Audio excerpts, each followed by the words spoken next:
Welcome to Sleepless Philosophers, where deep ideas meet restful nights.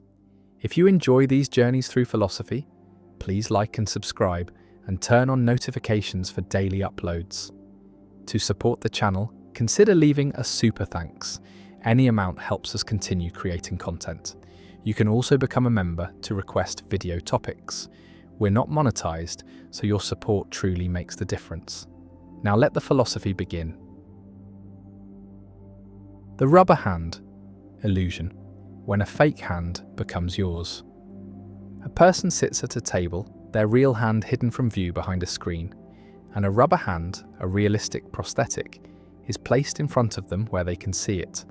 And the experimenter uses two paintbrushes, simultaneously stroking the hidden real hand and the visible rubber hand in synchrony. The same strokes at the same times on corresponding locations, and after several minutes, something strange happens.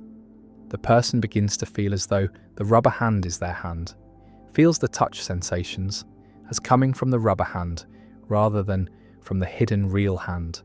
And when the experimenter threatens the rubber hand, moves a hammer toward it, as if to strike, the person flinches, shows a physiological stress response, reacts as though the rubber hand is in danger.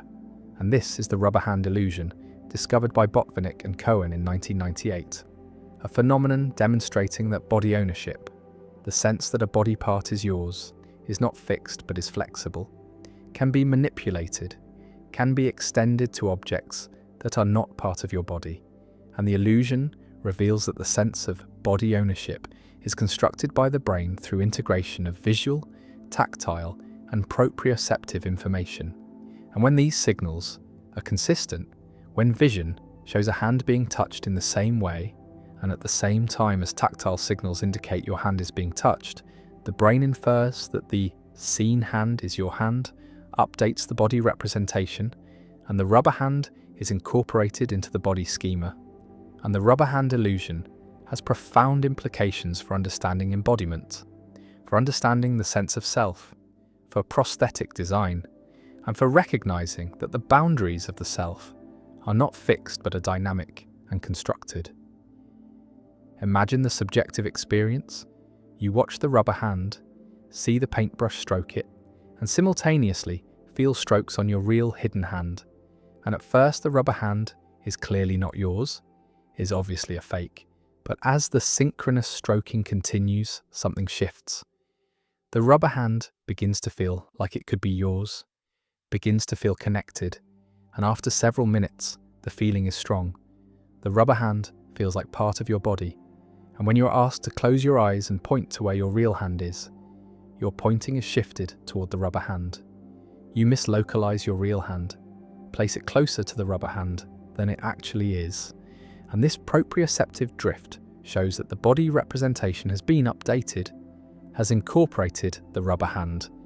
And the illusion is not just a belief, but is a genuine perceptual shift, a change in how your body feels and where it feels located.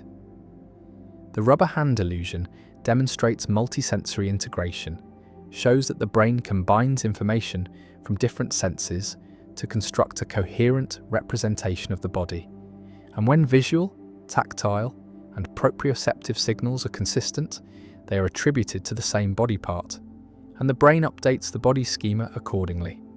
And the rubber hand, despite being visibly fake, is integrated because the signals are consistent. Vision and touch agree, and the brain prioritizes consistency over implausibility, treats the consistent signals as evidence of body ownership, and the illusion reveals that body ownership is not simply given by innate body knowledge, but is actively maintained through continuous multisensory integration. And the boundaries of the body are flexible, can be extended or contracted depending on sensory evidence. Visualize the body schema as a dynamic map, a neural representation of the body's configuration and boundaries. And this map is constantly updated based on sensory input, is adjusted to reflect current body state. And the rubber hand illusion shows that the map can be manipulated, can be made to include external objects, if the right sensory conditions are met. And this flexibility is adaptive, allows the body schema to incorporate tools and prosthetics, allows extension of the sense of embodiment beyond biological boundaries. And the illusion demonstrates this flexibility, shows that a rubber hand can be treated as real, can be incorporated into the body schema, can evoke proprioceptive shifts and emotional responses.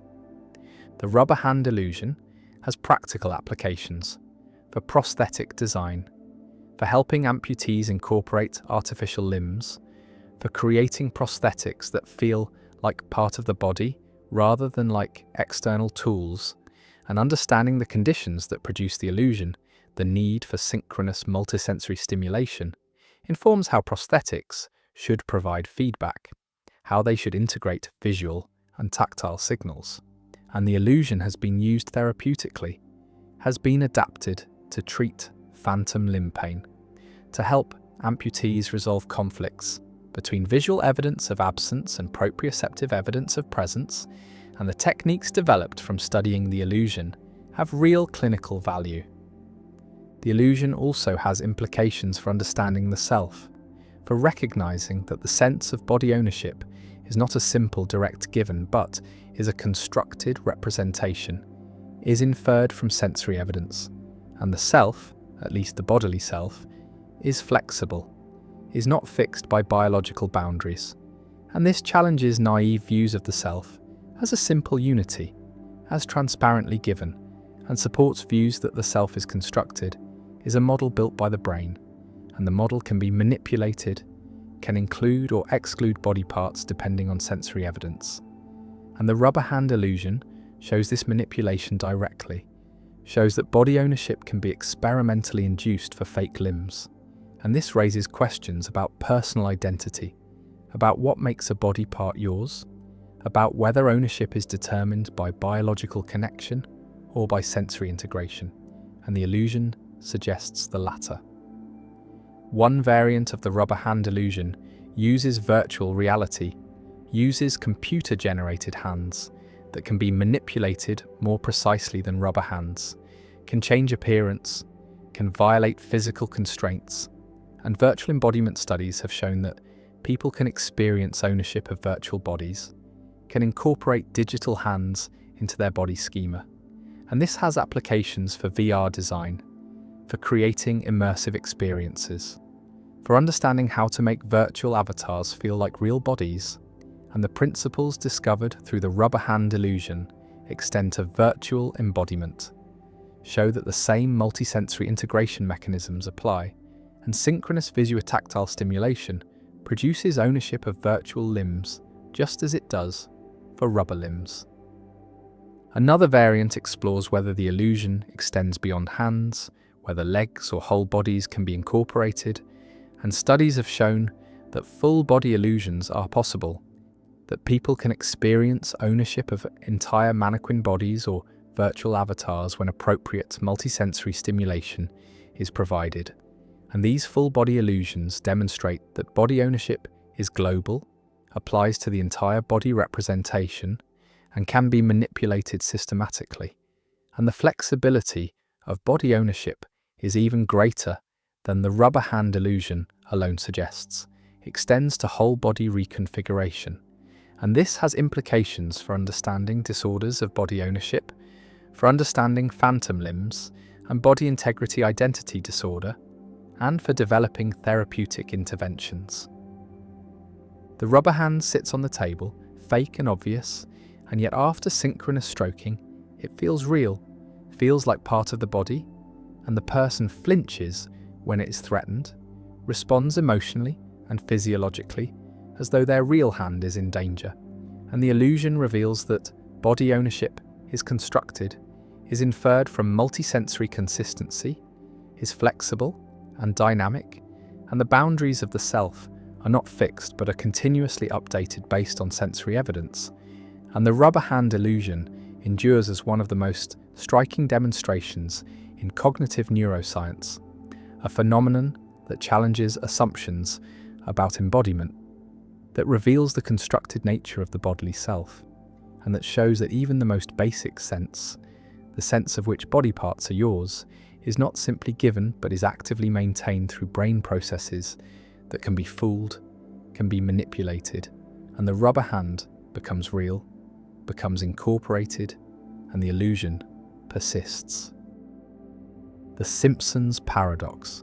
A pharmaceutical company tests a new drug, comparing it to an existing treatment, and the study involves two populations, men and women, and when the results are analysed separately by gender, the new drug outperforms the old treatment in both groups.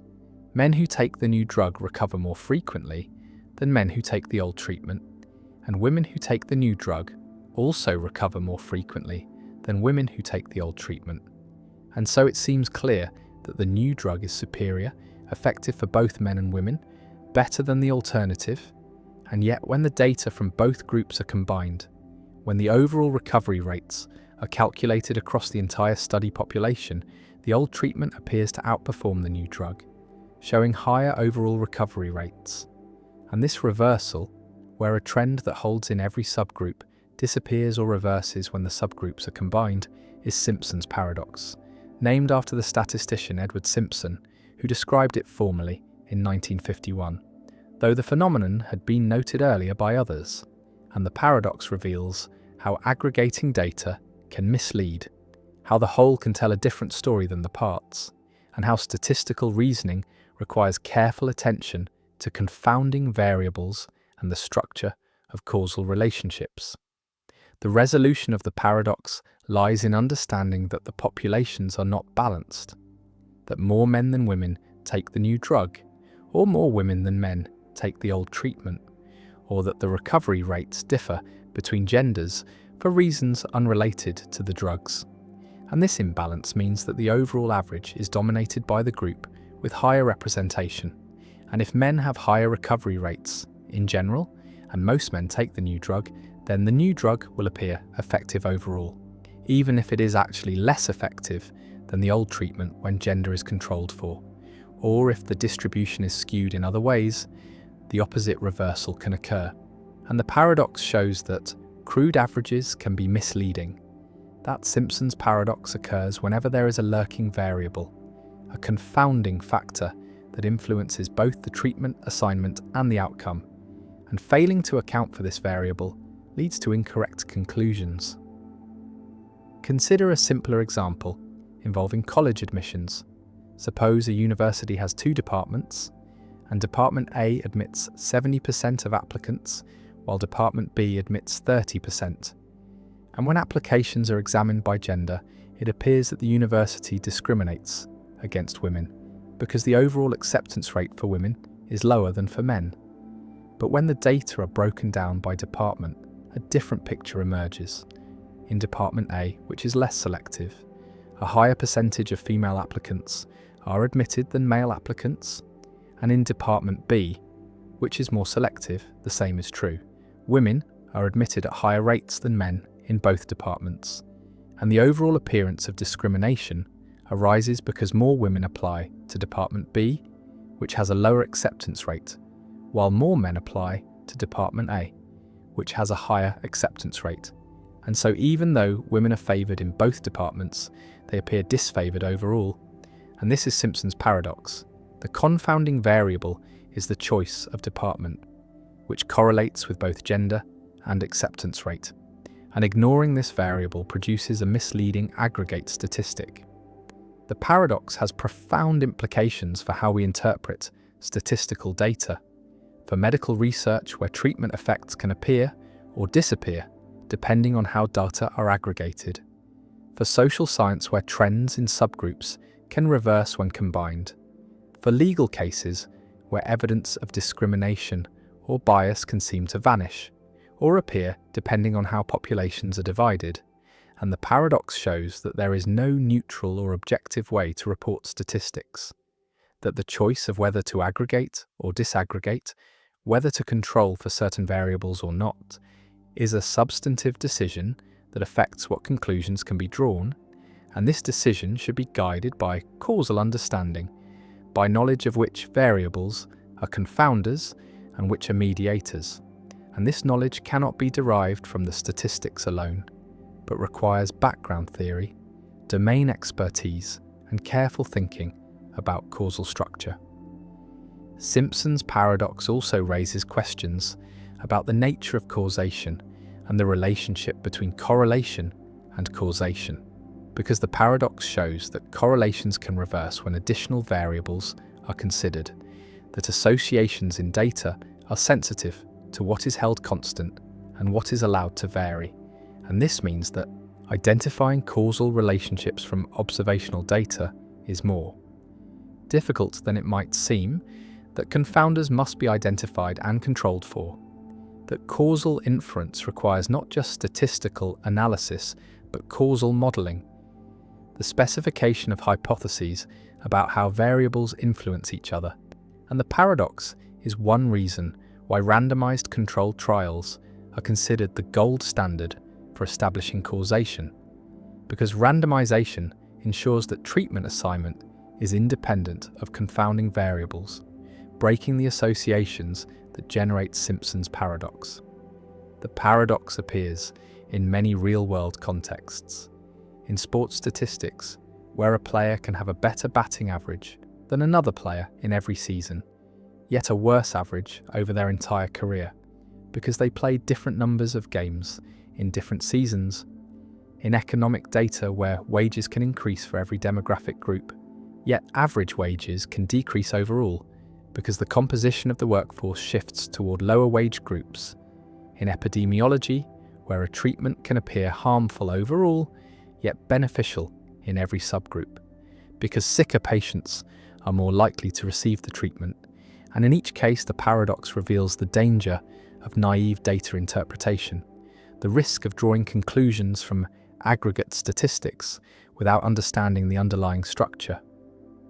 Some philosophers and statisticians argue that Simpson's paradox is not really a paradox, but a reminder of the importance of causal thinking, that the appearance of paradox arises only when we treat statistical associations as if they were causal relationships, that once we distinguish between correlation and causation, between conditional independence and causal independence, the paradox dissolves, and the correct answer to whether the new drug is better than the old treatment depends on the causal structure, on whether gender is a confounder that should be controlled for, or a mediator that should not be, and this depends on the mechanisms by which the drugs work and the reasons why gender affects recovery rates.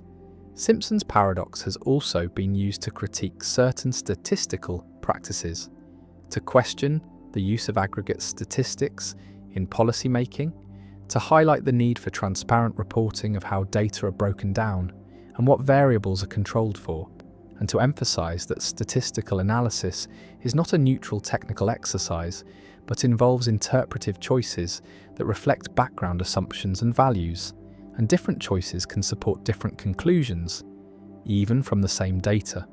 And this does not mean that statistics are arbitrary or that all interpretations are equally valid, but it does mean that statistical reasoning requires judgment, requires thinking about causal mechanisms, requires transparency about methods, and requires humility about the limits of what data alone can tell us. The data sit in tables, broken down by subgroups, aggregated across populations, and the numbers tell different stories depending on how they are arranged. And Simpson's paradox reminds us that statistics are not self-interpreting, that averages can mislead, that trends can reverse, and that understanding data requires more than calculation, requires causal reasoning, domain knowledge, and careful attention to structure. And the paradox persists as a warning, a puzzle that appears in textbook examples and real-world disasters, a reminder that numbers lie, or rather that we lie to ourselves when we treat numbers as transparent windows onto reality rather than as constructed representations that must be interpreted with care. And the reversal of trends continues to surprise, continues to catch analysts off guard, continues to generate misleading headlines and faulty policies. And Simpson's paradox endures, not because the mathematics is obscure, but because the temptation to aggregate, to simplify, to collapse complex data into simple averages is overwhelming, And the paradox stands as a permanent challenge to that temptation, a proof that simplification can distort, that the whole is not always the sum of the parts, and that statistical reasoning, done properly, requires vigilance, sophistication, and an understanding of causation that transcends mere correlation. The third man argument, why Plato's theory spawns infinite forms. A philosopher named Aristotle attacks his teacher, Plato's theory of forms, attacks the idea that universal properties like tallness or humanity exist as perfect eternal forms in a separate realm, and Aristotle constructs a devastating objection, an argument that shows Plato's theory generates an infinite regress, creates an endless multiplication of forms, and the argument is called the third man argument, named after an example involving men, and the argument goes as follows. Plato says that multiple tall men are tall because they participate in the form of tallness. They resemble the form. They share something with the eternal perfect tall. And now Aristotle asks, if multiple men and the form of man are all men in some sense, then what explains their similarity? What makes them all instances of manhood? And Plato's theory requires positing another form, a second form of man that the first form and the particular men all participate in, and this second form explains why the first form and the particulars are all men, but now we have the second form and the particular men and the first form, and these are all men, and what explains their similarity? And Plato's theory requires a third form, a third man, and this generates infinite regress, infinite forms, and the explanation never grounds, never stops, never reaches a final form that explains all similarity.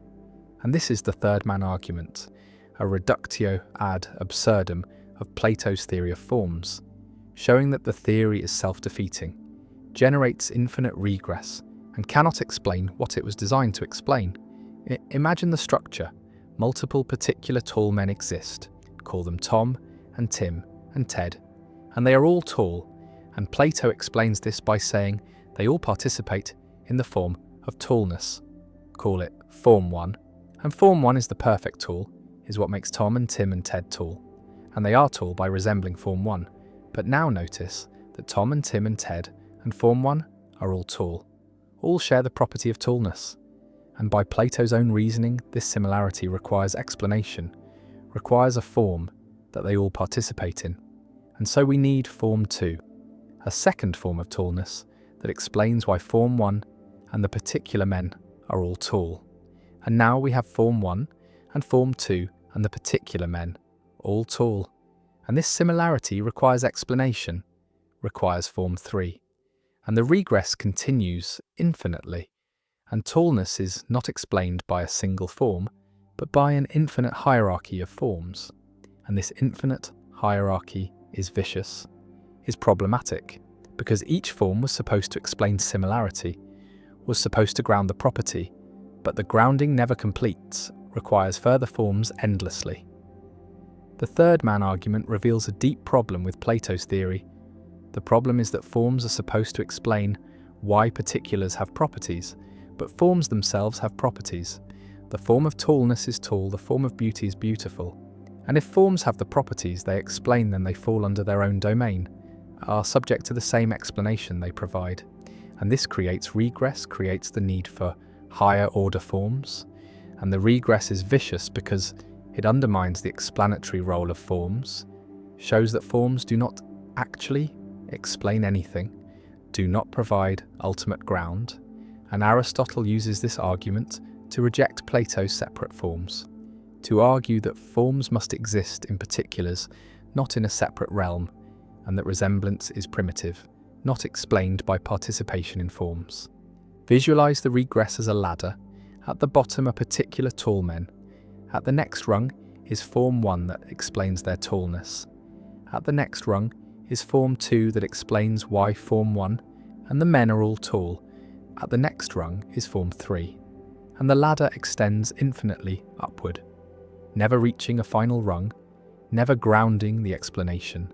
And climbing the ladder does not bring us closer to understanding tallness, only pushes the question higher, and the third man argument shows that Plato's theory is a ladder to nowhere, is an explanatory structure that generates infinite regress rather than providing genuine explanation.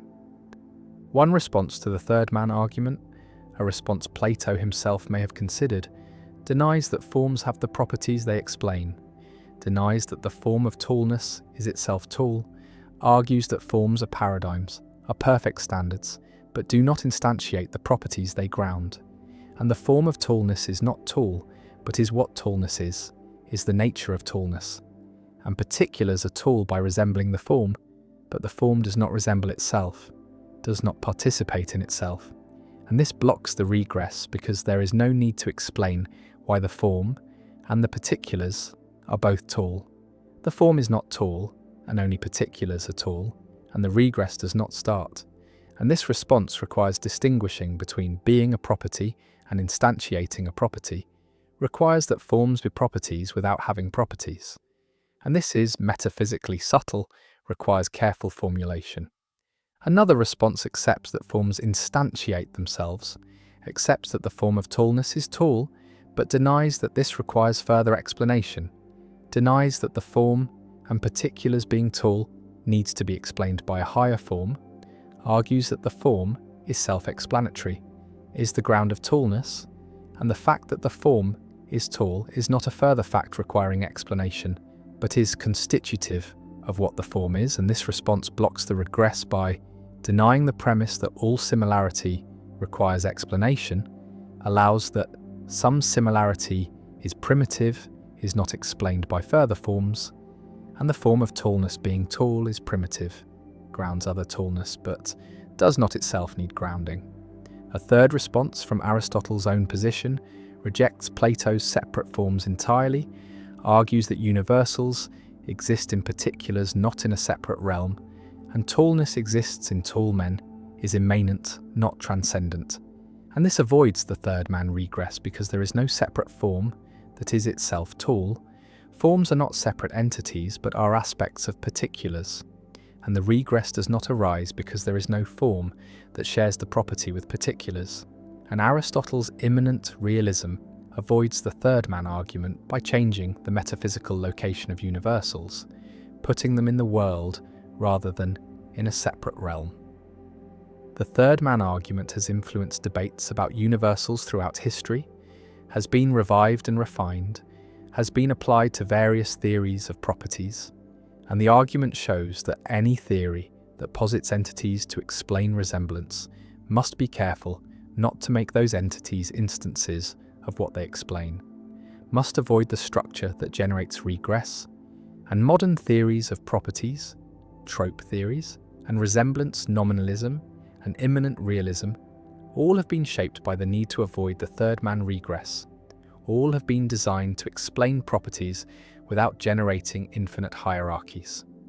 The argument also appears in discussions of sets and classes, because Russell's paradox is structurally similar, asks whether the set of all sets that do not contain themselves contains itself, and generates contradiction, and avoiding Russell's paradox requires type theory, or other restrictions that prevent sets from being members of themselves. And these restrictions are analogous to the restrictions needed to avoid the third man argument, are ways of preventing entities from falling under their own domain. And both paradoxes show that self-reference creates problems, creates regress or contradiction, and metaphysical theories must be structured to avoid self-application. Plato's forms stand in the realm of perfect ideas, tall and beautiful and just, and the particular men stand in the physical world, tall by participation in forms, and the third man appears. The need for a second form to explain why the first form and the men are similar, and then the fourth man, the fifth, infinite, regress, and Aristotle's argument stands, devastating and elegant, showing that Plato's theory contains internal incoherence, generates infinite regress, and cannot provide the explanation it promises. And the third man argument endures as one of the most famous arguments in ancient philosophy, an argument that shaped the development of metaphysics, influenced all subsequent theories of universals, and remains a permanent challenge to any theory that posits abstract entities to explain similarity. And the third man waits, hovering above the first and second, and the regress continues, and Plato's theory falters, and the argument persists. The Sorites paradox: a single grain of sand is not a heap, this much seems certain. And adding one grain of sand to something that is not a heap does not suddenly create a heap. One grain cannot make that much difference, and yet if you continue adding grains one by one, at some point you will have a heap, perhaps after 1,000 grains, perhaps 10,000, but surely 1,000,000 grains of sand piled together constitute a heap. And so somewhere in the process of adding individual grains, a heap must have come into existence, but where, after which grain? And this is the Sorites paradox, named from the Greek word for heap, a puzzle about vague predicates and the boundaries of concepts that has troubled philosophers since ancient times. The paradox can be constructed for almost any vague term. A man with a full head of hair is not bald, and removing one hair does not make a bald man. One hair cannot be the difference between bald and not bald, and yet removing hairs one by one will eventually result in baldness. Or consider a tall person. If someone is tall, then removing 1 millimeter from their height does not make them not tall. 1 millimeter is imperceptible, insignificant, and yet removing millimeters one by one will eventually result in someone who is clearly not tall. And the same pattern applies to colours, to wealth, to age, to nearly every predicate we use in ordinary language, and in each case we are forced to accept either that there is a sharp boundary, a precise number of grains or hairs or millimeters that marks the transition, which seems arbitrary and implausible, or that there is no boundary at all, which leads to the absurd conclusion that no amount of sand is a heap, no person is bald, no one is tall, because the reasoning that prevents one grain from making a difference applies equally to every grain. The paradox exposes the vagueness inherent in natural language, the fact that most of our concepts do not have sharp boundaries, but instead fade gradually from clear cases to borderline cases to clear non-cases, and this vagueness creates logical problems, because classical logic assumes that every statement is either true or false, that predicates have determinate extensions, that there is a fact of the matter about whether any given collection of sand grains is a heap. But vague predicates resist this bivalent structure, and the Sorites paradox forces us to choose between preserving classical logic and accepting sharp boundaries, or rejecting classical logic and developing new logical systems that can handle vagueness. Some philosophers bite the bullet and accept that vague predicates have sharp boundaries, that there is a precise number of hairs that separates bald from not bald, even though we do not and perhaps cannot know what that number is. And they argue that this is no more mysterious than other forms of ignorance. That epistemicism, the view that vagueness is ignorance of sharp boundaries, preserves classical logic at the cost of accepting counterintuitive, hidden thresholds.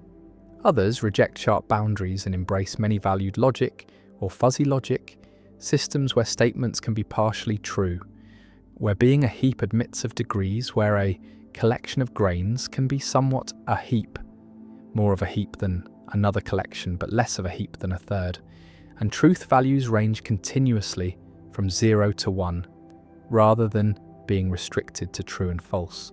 Still others argue that vague predicates are context-sensitive, that what counts as a heap depends on the purposes and standards operative in a given context. That in some contexts a small pile might count as a heap, while in others only a large pile would. And so there is no absolute fact about heaphood, only relative facts indexed to contexts. The Sorites paradox also has practical implications. In law, where vague terms like reasonable or substantial must be applied to real cases. In medicine, where diagnoses depend on thresholds that are often vague. In ethics, where drawing lines between permissible and impermissible actions may require arbitrary boundaries that the Sorites reasoning undermines.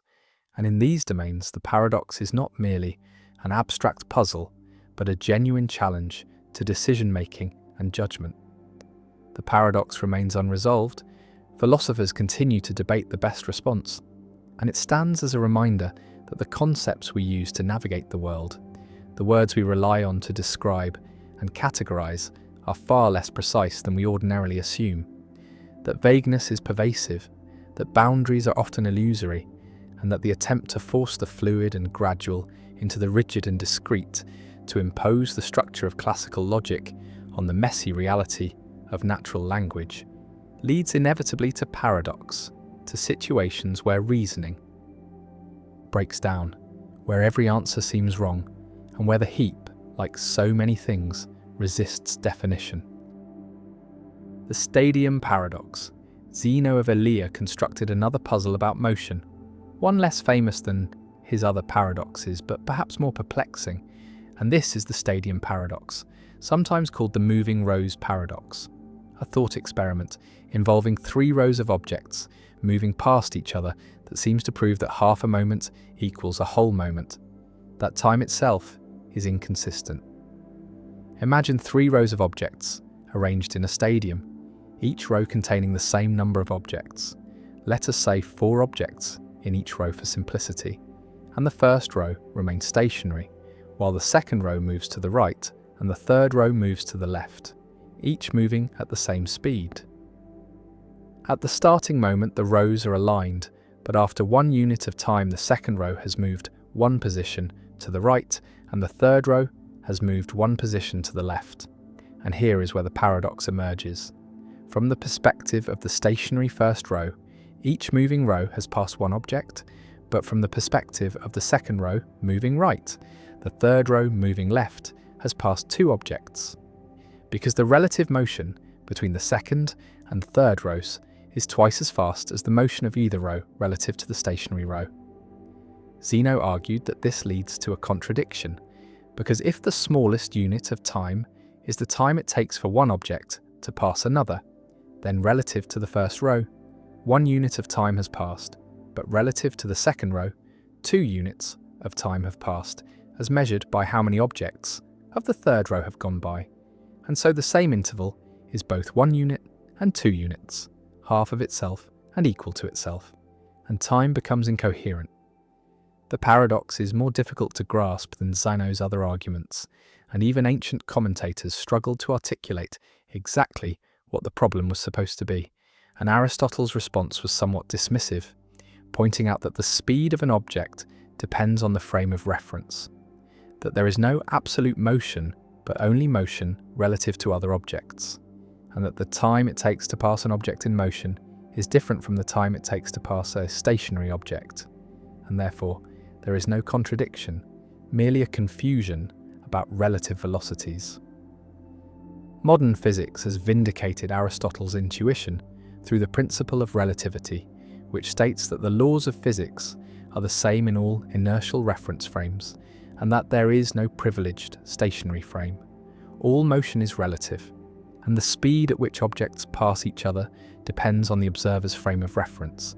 Yet some interpreters suggest that Zeno's stadium paradox was actually an early glimpse of the relativity of motion, an attempt to show that if motion is real, then there can be no absolute measure of speed or time, and that this was meant to support Parmenides' claim that motion is an illusion. Others argue that the paradox reveals an implicit assumption about the discrete nature of space and time, that Zeno may have been imagining space as a grid of discrete positions and time as a sequence of discrete moments, and that the paradox arises from trying to reconcile continuous motion with discrete structure, a tension that would not be fully addressed until the development of calculus and later quantum mechanics.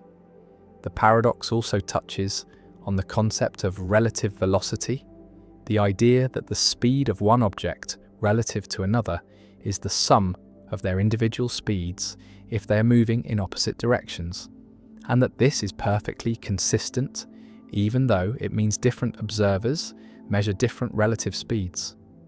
In a sense, the stadium paradox is less about motion itself and more about the consistency of measurement, the question of whether time and space have absolute units, or whether all measurements are relative to the observer. And this question would not be fully answered until Einstein's theories of special and general relativity in the 20th century, which showed that time itself is not absolute, but depends on the relative motion and gravitational fields of the observer. Zeno's stadium sits quietly in the history of philosophy, overshadowed by his more famous paradoxes, yet it contains within it the seeds of ideas that would take 2,000 years to fully develop: the relativity of motion, the frame dependence of measurement, the question of whether space and time are discrete or continuous, and the paradox remains a reminder that even the simplest scenarios, 3 rows of objects moving past each other, can conceal deep questions about the nature of reality, questions that our intuitions cannot easily answer, questions that require centuries of thought and mathematics to even begin to unravel. The trolley problem: would you kill 1 person to save 5? A runaway trolley speeds down a track, out of control, and ahead on the track 5 people are tied up, unable to move, unaware of the approaching danger, and the trolley will kill them all unless something is done. And you stand next to a lever that controls a switch, and if you pull the lever, the trolley will be diverted onto a side track, and on that side track 1 person is tied up, and pulling the lever will save the 5 people, but will kill the 1 person, and you have seconds to decide. And the question is asked: should you pull the lever? Should you actively cause 1 person's death to prevent 5 deaths? And this is the trolley problem, a thought experiment in ethics first formulated by philosopher Philippa Foot in 1967 and later refined by Judith Jarvis Thomson. And the problem has generated endless debate about the nature of moral responsibility, about the difference between killing and letting die, about whether the consequences of an action are all that matter, or whether the act itself has moral significance, independent of outcomes.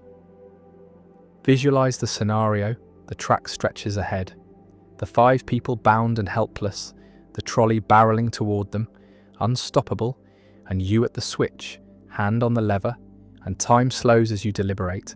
If you do nothing, 5 people die.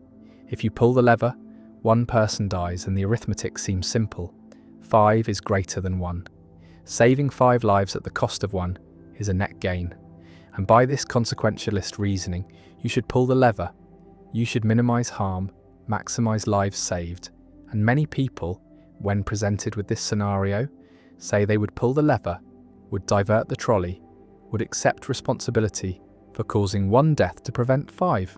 But now consider a variation, the Fat Man variant, also called the footbridge scenario, where you stand on a bridge above the tracks, and the trolley is approaching below, heading toward the 5 people, and next to you on the bridge stands a very large person, large enough that if pushed off the bridge, they would fall onto the tracks, and their body would stop the trolley, saving the 5 people, but killing the large person. And you could push this person, could use their body as an obstruction, and the outcome is the same as before. 5 people saved, 1 person killed, and yet when presented with this scenario, most people say they would not push, would not use the large person as a means to stop the trolley, even though the consequences are identical to the lever case. 5 saved, 1 killed, and this asymmetry, this difference in moral intuition between the 2 cases despite the same outcome, is what makes the trolley problem so philosophically interesting. It reveals that our moral judgments are not based purely on consequences, not purely on maximizing lives saved, but also on how those lives are saved, on whether the harm is direct or indirect, on whether someone is used as a means or merely affected as a side effect. The distinction involves the doctrine of double effect, a principle in ethics that says there is a moral difference between intending harm as a means to an end versus foreseeing harm as an unintended side effect. In the lever case, pulling the lever is intended to divert the trolley, and the death of the 1 person is a foreseen but unintended side effect. The 1 person dies because they happen to be on the diverted track, but their death is not the means by which the 5 are saved. The means is the diversion itself, Whereas in the fat man case, pushing the person is intended precisely to use their body to stop the trolley. Their death is the means by which the 5 are saved, and this makes the act feel more like murder, more like using a person as a tool. And the doctrine of double effect says that intending harm as a means is morally worse than foreseeing harm as a side effect, even if the outcomes are identical. Critics argue that this distinction is spurious, that consequences are what matter, that if 5 lives are saved and 1 life is lost, the moral calculus is the same, regardless of how the result is achieved, and utilitarians, who judge actions by their consequences, say that both pulling the lever and pushing the large person are morally required if they maximize overall welfare, and any moral theory that forbids saving 5 lives to avoid directly causing 1 death is absurd, is giving too much weight to squeamishness or moral intuitions that evolved in contexts very different from modern ethical dilemmas. But defenders of deontological ethics, ethics based on duties and rules rather than consequences, argue that people have rights, that using someone as a means without their consent violates their dignity, that not all ways of achieving good outcomes are permissible, and that the fat man case is wrong precisely because it treats the large person as a mere tool, as an object to be sacrificed for the greater good. And this violates the Kantian principle that people are ends in themselves, never merely means. The trolley problem also raises questions about moral responsibility and causation, because in the lever case, you cause the death of the 1 person by pulling the lever, you redirect the trolley, but in the do-nothing case, you do not cause the death of the 5 people. The trolley causes their deaths, and you merely fail to prevent it. And some moral theories distinguish between killing and letting die, between acts and omissions, and say that killing is worse than letting die, that actively causing harm carries more moral weight than passively allowing harm. And by this reasoning, pulling the lever might be wrong because it involves killing, whereas doing nothing involves only letting die. But this asymmetry is controversial. Many philosophers argue that there is no deep moral difference between killing and letting die, that if you can prevent 5 deaths at the cost of 1 death, you should do so, regardless of whether the mechanism involves action or inaction. Visualize standing at the lever, frozen by indecision, the trolley approaching, the seconds ticking away, and your mind races through arguments, through principles, through gut reactions, and different moral frameworks give different answers. Consequentialism says pull, deontology says maybe not. Virtue ethics asks what a virtuous person would do, and the answer is not obvious, depends on which virtues are relevant: courage, compassion, respect for autonomy. And the problem reveals that our moral intuitions are not consistent, not unified by a single principle, but are a patchwork of different considerations, different values that sometimes conflict. And in hard cases like the trolley problem, these conflicts become explicit, become impossible to ignore, and we must choose which principle to prioritize, which value to uphold. And there is no algorithm, no formula that tells us the right answer, only judgment, only the difficult work of weighing competing considerations and making a choice we can live with. The trolley problem has been studied empirically. Psychologists have presented it to thousands of subjects, measuring their responses, looking for patterns, and the results confirm that most people distinguish between the lever and the fat man cases. Most would pull the lever, but not push the fat man. And brain imaging studies suggest that different parts of the brain are involved. The lever case activates regions associated with reasoning and calculation, while the fat man case activates regions associated with emotion and social cognition. And this suggests that our moral judgments involve both rational deliberation and emotional response, both utilitarian calculation and deontological intuition, and different scenarios trigger different systems. And the tension between these systems is what makes moral dilemmas difficult. What makes them dilemmas?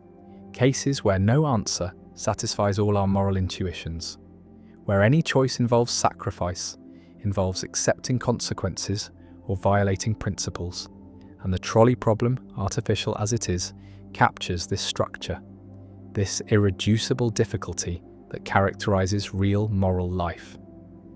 The trolley speeds on, the people lie helpless, the lever waits, and the choice must be made, pull or don't pull, act or refrain, and the problem offers no comfort, no easy answer, only the recognition that morality is hard, that lives are at stake, that our choices matter, and that sometimes there is no right answer, only answers that feel less wrong.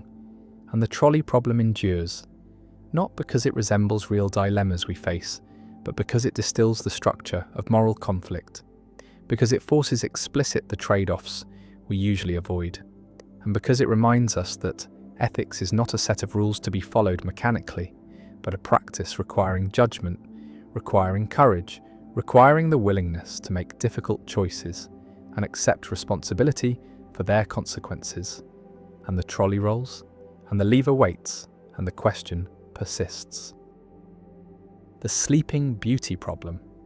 A woman volunteers for an unusual experiment in probability and subjective credence, an experiment that will test how she should reason about her own situation when her memory has been manipulated. And the setup is as follows. On Sunday she's put to sleep, and a fair coin is flipped. If the coin lands heads, she is awakened on Monday, interviewed briefly, and then the experiment ends. But if the coin lands tails, she is awakened on Monday, interviewed, given a drug that erases her memory of the Monday awakening, put back to sleep, awakened again on Tuesday, interviewed again, and then the experiment ends. And the crucial feature is that whenever she is awakened, she cannot tell whether it is Monday or Tuesday, cannot tell whether the coin landed heads or tails. She knows only that she is awake and being interviewed. And the question posed to philosophers and decision theorists is this: when Sleeping Beauty is awakened and interviewed, what should her credence be that the coin landed heads? What probability should she assign to heads given her situation and her knowledge? The problem divides respondents into two camps, the halfers and the thirders, and each position has compelling arguments. Yet they reach opposite conclusions, creating a paradox that reveals deep tensions in how we think about probability, information, and self-locating belief. The halfers argue that Sleeping Beauty should maintain her prior credence of one half, because the coin is fair and nothing she learns upon awakening provides evidence about how it landed. She knew before the experiment that she would be awakened at least once, and being awakened is guaranteed regardless of the coin outcome, and so the awakening provides no new information, no reason to update her probability, and therefore she should stick with one half. And this reasoning seems straightforward, seems to respect the principle that probabilities should only change when new evidence is acquired, and being awakened is not new evidence because it was certain to happen. The thirders argue that Sleeping Beauty should assign credence 1/3 to heads, because there are three possible awakening situations: heads Monday, tails Monday, and tails Tuesday. And from her perspective, upon awakening, these three situations are indistinguishable. She cannot tell which one she is in, and by a principle of indifference among indistinguishable possibilities, she should assign equal probability to each, 1/3 to each. And since heads corresponds to only one of these situations, heads Monday, while tails corresponds to two, tails Monday and tails Tuesday, her credence in heads should be 1/3, and her credence in tails should be 2/3. And this reasoning seems to respect the information that if the coin landed tails, she is twice as likely to be awakened, that her current awakening is more probable under tails than under heads. And this should shift her credence toward tails. The disagreement between halfers and thirders reflects a deeper question about what credences represent and how they should be updated. Halfers tend to interpret credence as tracking objective chance, the physical probability of the coin flip, which is 1/2 and does not change based on Sleeping Beauty's subjective situation, while thirders interpret credence as tracking epistemic probability, the rational degree of belief given all available information, including self-locating information. And from this perspective, Sleeping Beauty's situation upon awakening is evidence that favours Tales, because Tales generates more awakenings and therefore more situations in which she finds herself awakened and uncertain. The problem becomes more vivid when decision-theoretic stakes are introduced. Suppose Sleeping Beauty is offered a bet each time she is awakened, a bet that pays if heads and costs if tails, and she must decide whether to accept. And now the question is what odds she should demand to make the bet fair, and halfers say she should demand even odds, 1-to-1, because the coin is fair, while thirders say she should demand 2-to-1 odds in favour of tails, because she is more likely to be betting in a tails scenario where she will lose. And when the bet is actually offered and payoffs are calculated, the thirder strategy performs better, winning more money on average. And this seems to vindicate the thirder position, to show that 1/3 is the correct credence for guiding decisions. Yet halfers respond that this merely shows a difference between epistemic credence and decision-making strategy, that the correct probability of heads is still 1/2, even if the correct betting strategy involves different odds.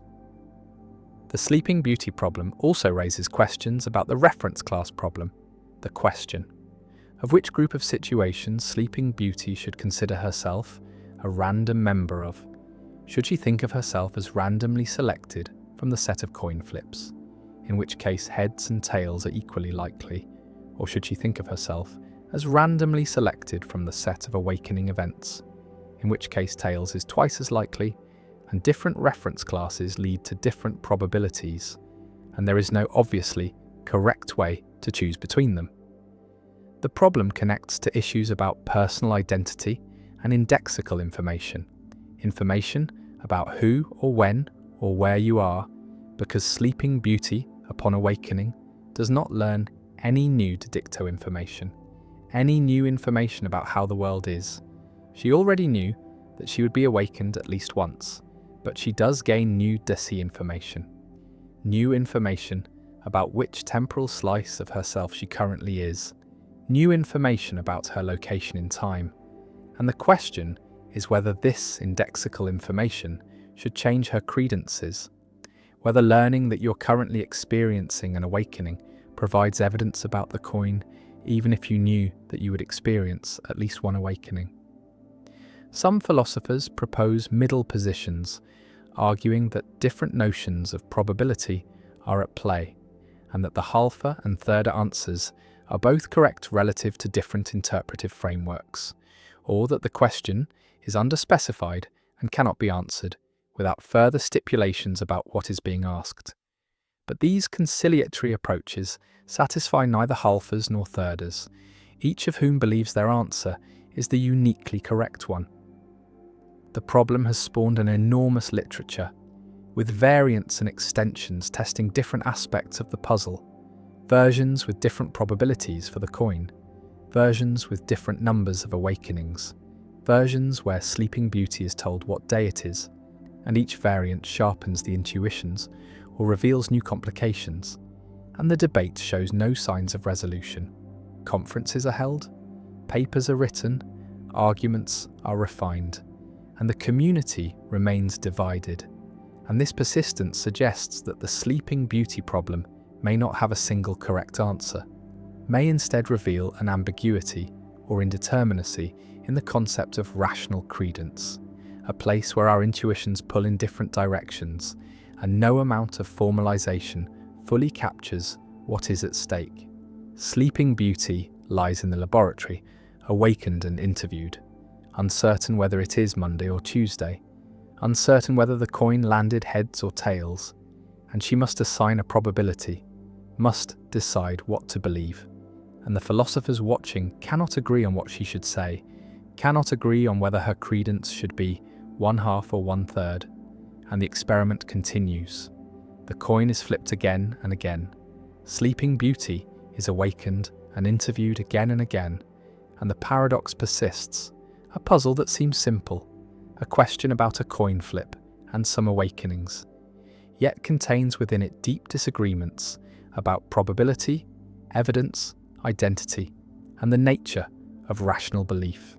And no solution has won consensus, no argument has settled the debate, and Sleeping Beauty remains caught between halfers and thirders, between two ways of understanding her situation, two ways of reasoning about uncertainty, and perhaps there is no fact of the matter, no correct answer, only different frameworks that give different results.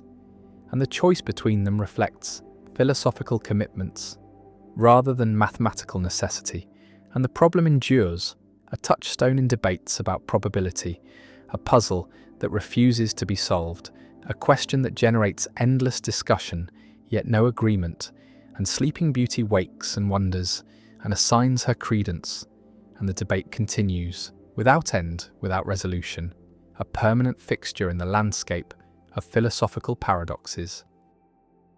The tragedy of the commons, why shared resources destroy themselves.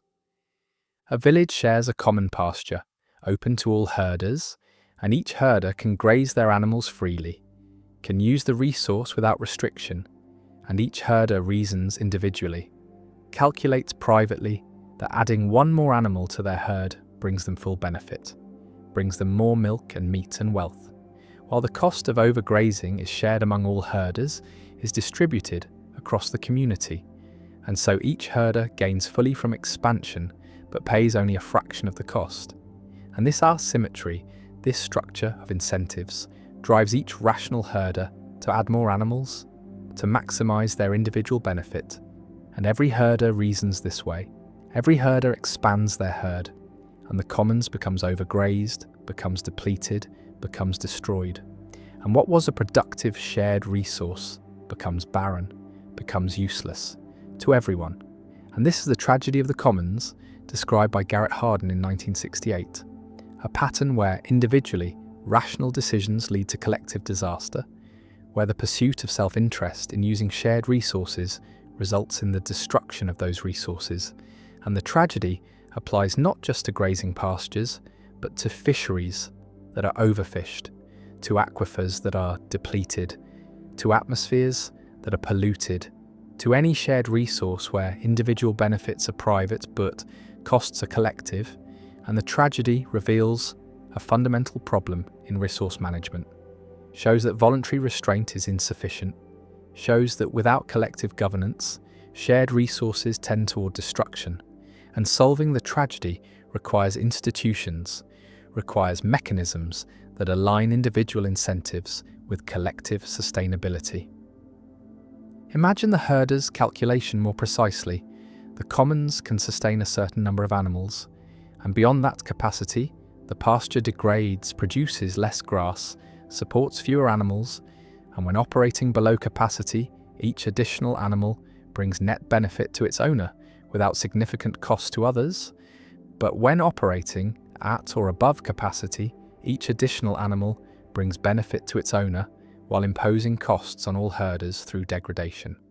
And the individual herder receives the full benefit, receives all the milk and meat from their additional animal, but pays only their proportional share of the degradation cost. And if there are 10 herders, then each pays 1/10 of the degradation cost. And so the individual benefit exceeds the individual cost, even when the collective cost exceeds the collective benefit. And this creates the incentive structure that drives the tragedy, that makes it individually rational to add animals even when doing so harms the collective. And every herder faces this incentive. Every herder adds animals, and the commons collapses under the weight of rational individual decisions. The tragedy of the commons demonstrates the difference between individual and collective rationality, shows that actions can be rational from an individual perspective, while being disastrous from a collective perspective. And this divergence is the core of the tragedy, is what makes the situation tragic rather than merely unfortunate.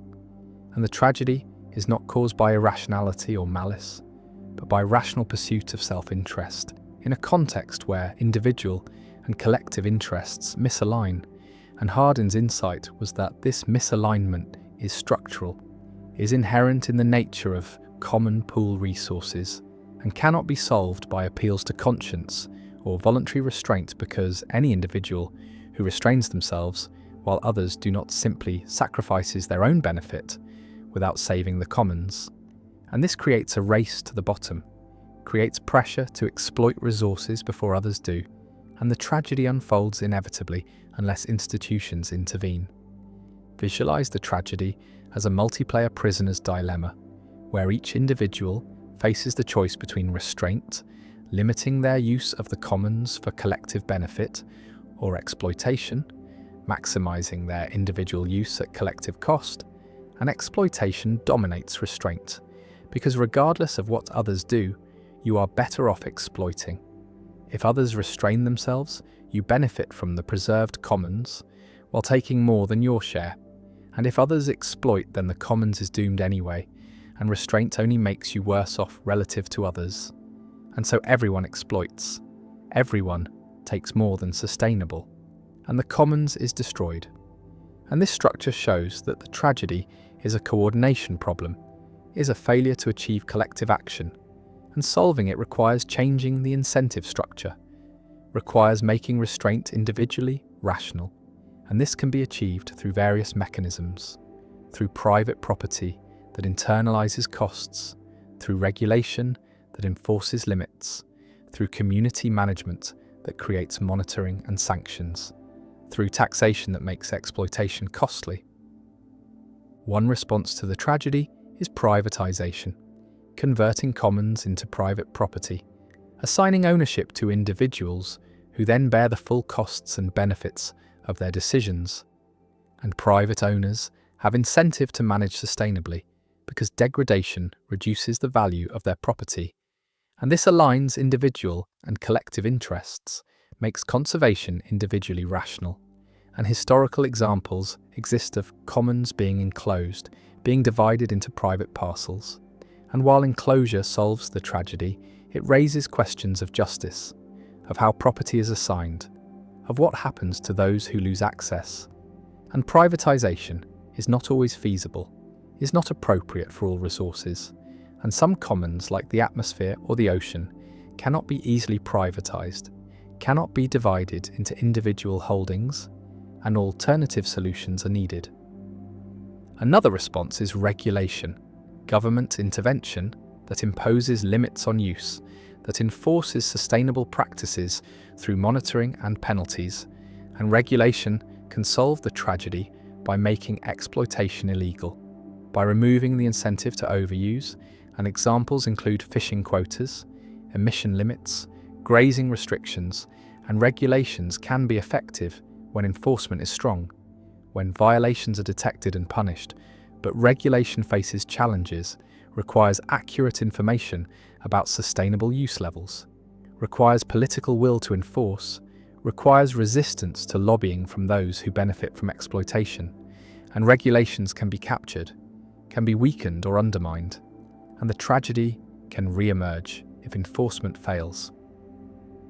A third response, emphasized by Elinor Ostrom, who won the Nobel Prize for this work, is community management, where local communities develop institutions to govern commons, create rules for use, establish monitoring systems, sanction violators, and these community-managed commons can be sustainable for long periods, can avoid tragedy through social norms, through reputation mechanisms, through collective decision-making, and Ostrom documented many examples worldwide of successful commons management, showed that neither privatization nor government regulation is necessary, that communities can self-organize to solve tragedies, and her work challenged Hardin's pessimism, showed that tragedy is not inevitable, that the commons can be governed sustainably when appropriate institutions exist, and the key factors include clear boundaries defining who can use the resource,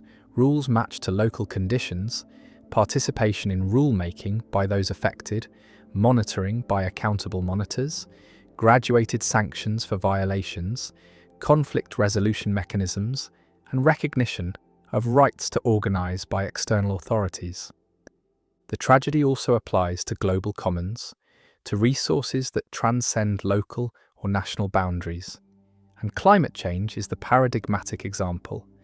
The atmosphere is a global commons, and each nation benefits from emitting greenhouse gases, benefits from economic activity that produces emissions, while the costs of climate change are distributed globally, are borne by all nations. And this creates the tragedy structure, makes it individually rational for each nation to emit even when collective emissions drive catastrophic change. And solving this global tragedy requires international cooperation, requires agreements that bind nations to reduce emissions, requires mechanisms for enforcement and monitoring, and achieving such cooperation is extraordinarily difficult, requires overcoming free rider problems, requires building trust among nations with divergent interests, and the failure to adequately address climate change demonstrates the difficulty of solving tragedies at global scale, shows that the larger the commons and the more diverse the users, the harder it is to achieve collective governance. The tragedy also has temporal dimensions, affects intergenerational equity, because current overuse depletes resources for future generations, and future people cannot participate in current decisions, cannot bargain or negotiate, cannot protect their interests, and this creates an asymmetry where present benefits come at future costs, and market mechanisms and democratic processes are biased toward the present, give insufficient weight to future generations. And avoiding intergenerational tragedy requires institutional commitment to sustainability, requires valuing future welfare, requires resisting the temptation to consume resources now at the expense of those not yet born, and this is perhaps the deepest tragedy, that future people cannot defend themselves against present exploitation. The commons continues to degrade, the herders continue to add animals, the pasture becomes barren, and the tragedy unfolds, driven by rational individual decisions, driven by the misalignment of individual and collective interests, and every herder suffers, loses their livelihood, destroys what sustained them, and the tragedy remains one of the most important concepts in environmental and resource economics, remains a framework for understanding why shared resources are vulnerable, why voluntary restraint is insufficient, why institutions matter, and the tragedy applies to fisheries emptied, to aquifers drained, to forests cleared, to atmospheres polluted, and avoiding tragedy requires collective action, requires governance that aligns incentives, requires institutions that make sustainability individually rational. And without such institutions, the commons tends toward destruction, and the tragedy of the commons endures as a permanent warning about the limits of individual rationality, about the need for collective governance, and about the structural challenges in managing shared resources. The swampman paradox.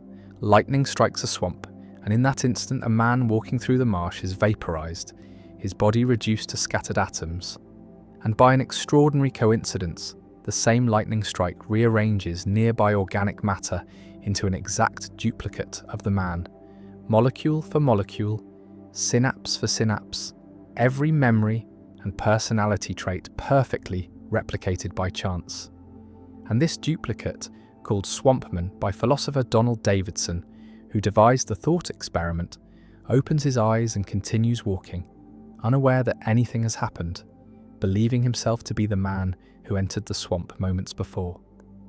The question that follows is unsettling. Is Swampman the same person as the man who was destroyed? And if not, then what is he? Does he have thoughts, beliefs, desires? Or are his internal states merely physical patterns that resemble mental states without actually being mental states? And this paradox strikes at theories of meaning, content, and personal identity, revealing tensions between physical and historical criteria for mental properties. Davidson argued that Swampman does not have thoughts or beliefs, at least not initially, because the content of mental states depends on causal history, on how those states were formed through interaction with the environment and the linguistic community, and Swampman has no history, no past interactions, no causal connections to the world. His brain states are physically identical to the original man's, but they lack the historical grounding that gives those states their meaning. And so when Swampman seems to think about his wife, he is not actually thinking about anyone, because his internal states have no reference, no connection to the people and things they superficially resemble. This position reflects a broader externalist view in philosophy of mind, the idea that mental content is not determined solely by what is inside the head, but also by external relations, by the history of how beliefs and concepts were acquired, by the environment in which the organism evolved and learned, and so two physically identical beings could have different mental contents, or one could have mental contents while the other has none, depending on their causal histories.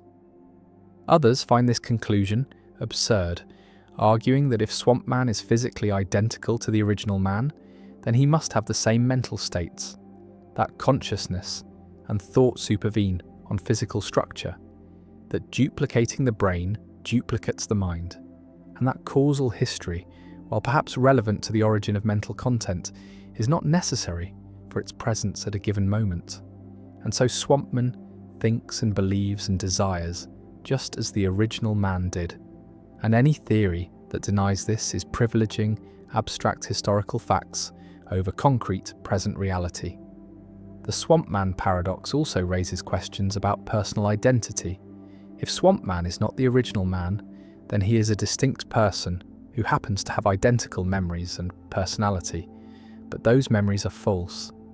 They are not his memories because he did not live through the events they seem to record. He came into existence mere seconds ago with a fabricated past, and yet, from the inside, from Swampman's perspective, everything feels continuous and real, and he has no way of discovering the truth about his origins. And this suggests that memory and subjective continuity may be insufficient for personal identity. That being the same person requires some kind of physical or causal continuity that Swampman lacks. The paradox connects to debates about functionalism in philosophy of mind, the view that mental states are defined by their functional roles, by what they do and how they interact with other states, rather than by their physical composition or history. And functionalism seems to imply that Swampman does have mental states because his brain plays the same functional roles as the original man's brain, and yet this conflicts with externalist intuitions about content. The Swampman thought experiment has been used to explore issues in semantics, the philosophy of language, and theories of reference, showing that our ordinary assumptions about meaning and thought are more complex and fragile than they appear, that the relationship between words and world, between inner states and outer reality, is mediated by history and causation in ways that a snapshot of physical structure cannot capture. Swampman walks through the swamp, indistinguishable from the man who died, living a life that feels real, engaging in actions that seem meaningful, and yet, according to some theories, he is hollow, a zombie of sorts, a being without genuine content, without real thoughts, a perfect imitation of a person who is not quite a person, and the paradox lingers as a question about what makes mental states meaningful, what grounds reference and belief, and whether the inside of the mind is sufficient to constitute a mind, or whether minds require roots in history, connections to the world, threads of causation that link present thoughts to past experiences in ways that brute physical similarity cannot replace. The temporal loop paradox. Time travel narratives often stumble into a peculiar trap, one where causation forms a perfect circle with no discernible beginning, and this is the temporal loop paradox, a scenario where events cause themselves through the mechanism of time travel, creating a chain of causation that has no origin outside the loop itself. Imagine a scientist who receives a mysterious package containing detailed blueprints for a time machine, blueprints that are far beyond anything current science could produce, and the scientist follows these instructions exactly, building the machine over many years, and once it is complete they use it to travel back in time to their younger self, where they mail the very same blueprints that they received decades earlier, and so the blueprints travel from future to past in an endless cycle, created by no one, authored by no one, simply existing within the loop. The paradox is that the information has no source. It was never invented or discovered. It merely circulates through time, and the same pattern can apply to objects, people, or even entire chains of events, creating closed causal loops, where every event is both cause and effect, where nothing enters the loop from outside and nothing leaves, a self-contained system that violates the intuition that everything must have an origin, that causes must precede effects in a linear chain stretching back to some first cause. Some physicists argue that such loops are permitted by the equations of general relativity, which allow for closed time-like curves under certain exotic conditions, space-time paths that circle back on themselves so that travelling forward in time eventually brings you to your own past. And if such curves exist, then temporal loops are possible, strange but not contradictory. Others find the loops deeply troubling, a violation of the principle of sufficient reason, the idea that everything must have an explanation, that there must be a reason why the blueprints contain the information they do, but in a temporal loop, there is no reason, no explanation. The information simply is, trapped in eternal recurrence. The loop also raises questions about entropy and the second law of thermodynamics, which states that disorder always increases over time. Yet in a temporal loop, information or objects would circulate indefinitely, without decay, never accumulating errors, never losing coherence. And this seems to violate the fundamental arrow of time that thermodynamics imposes. Some theorists suggest that quantum mechanics might prevent such loops, that the probabilistic nature of quantum events would introduce small variations each time the loop repeats, causing the information to degrade over successive iterations until the loop breaks down, while others propose that consistency conditions might force the loop to be stable, that only perfectly self-consistent loops can exist, and any deviation would create contradictions that the universe does not permit. The temporal loop paradox differs from the predestination paradox in emphasis, where predestination focuses on the inevitability of events and the loss of free will. The temporal loop focuses on the absence of origins and the circular nature of causation. And both paradoxes share the unsettling feature that time travel does not change the past because the time traveller was always part of that past, their actions already woven into the fabric of history. The loop sits outside normal causation, neither created nor destroyed, neither beginning nor ending, a strange attractor in the space of possible timelines, and it forces confrontation with the question of whether the universe requires ultimate origins, whether infinite regress is possible, whether some things can simply be without explanation, and whether time is truly linear, or whether it can fold back on itself in ways that make causation circular rather than hierarchical.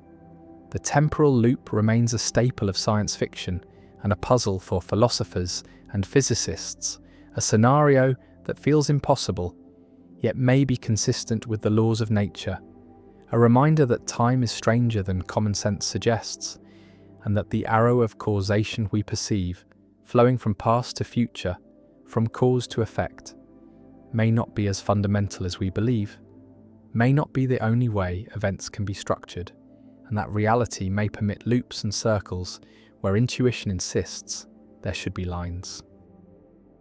The split brain paradox. When one person becomes two, a patient suffers from severe epilepsy, seizures that cannot be controlled by medication, seizures that spread across the brain causing disability and danger, and as a last resort, surgeons perform a procedure called corpus callosotomy, severing the corpus callosum, the massive bundle of nerve fibres that connects the left and right hemispheres of the brain. And this procedure prevents seizures from spreading, confines them to one hemisphere, and after surgery the patient seems normal, speaks and acts as before, personality intact, memories preserved, and casual observation reveals no deficit. but careful testing reveals something extraordinary, something deeply strange. The two hemispheres have been separated, are processing information independently, are operating as two separate cognitive systems. And in certain experimental conditions, the hemispheres appear to have different perceptions, different knowledge, different intentions, and the patient, who was one person with one unified consciousness, before surgery now seems to be two persons, two separate centers of awareness inhabiting a single body, and this is the split brain paradox, a puzzle about personal identity, about the unity of consciousness, about whether consciousness is divisible, and about what counts as a person, and the phenomenon, discovered and studied extensively by Roger Sperry and Michael Gazzaniga, challenges our assumptions about the self, about the unity of the mind, and about whether consciousness is necessarily singular or could be plural within a single brain. Imagine the split brain setup. The patient sits before a screen and images are flashed briefly to either the left or right visual field, and because of how vision is organized, the left visual field projects to the right hemisphere and the right visual field to the left hemisphere. And normally, the hemispheres communicate through the corpus callosum, sharing information.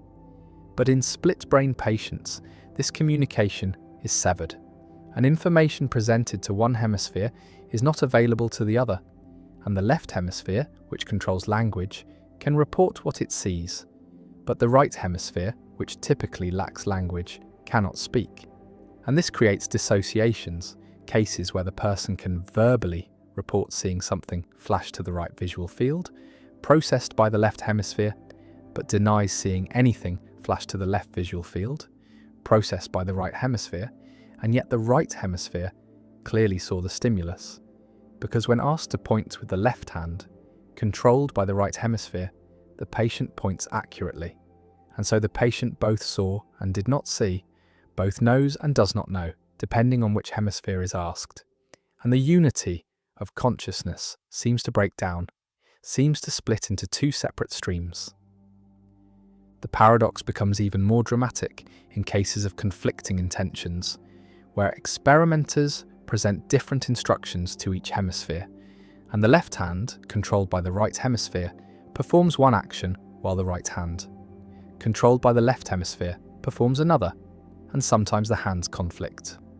One hand buttoning a shirt while the other unbuttons it, one hand reaching for an object while the other pushes it away, and the patient reports frustration, reports feeling as if the left hand has a mind of its own, is acting independently, and the verbal left hemisphere confabulates explanations, invents reasons for the left hand's actions, reasons that are false because the left hemisphere does not know what the right hemisphere is doing, does not have access to its intentions. And these cases suggest that split brain patients are not one person, but two persons. Two separate conscious agents inhabiting one body, each with their own perceptions, their own knowledge, their own goals, and the philosophical question is whether this is correct, whether splitting the brain splits the person, whether consciousness is divisible, whether personal identity can survive such division. Visualize consciousness before and after the surgery. Before surgery, there is one unified consciousness, one stream of awareness, experiences from both hemispheres integrated, and after surgery, this unity is broken. Each hemisphere processes information separately, and the question is whether there are now two consciousnesses, two subjects of experience, or whether there is still one consciousness that has become disconnected from some information, and different philosophers give different answers. Some argue that split brain patients become two persons, that severing the corpus callosum creates two centers of consciousness where there was one, and others argue that the patient remains one person, but with a divided consciousness, a consciousness that is no longer unified. And still others argue that consciousness remains unified, but access to information is divided, and the hemispheres are like modules within one consciousness rather than separate consciousnesses.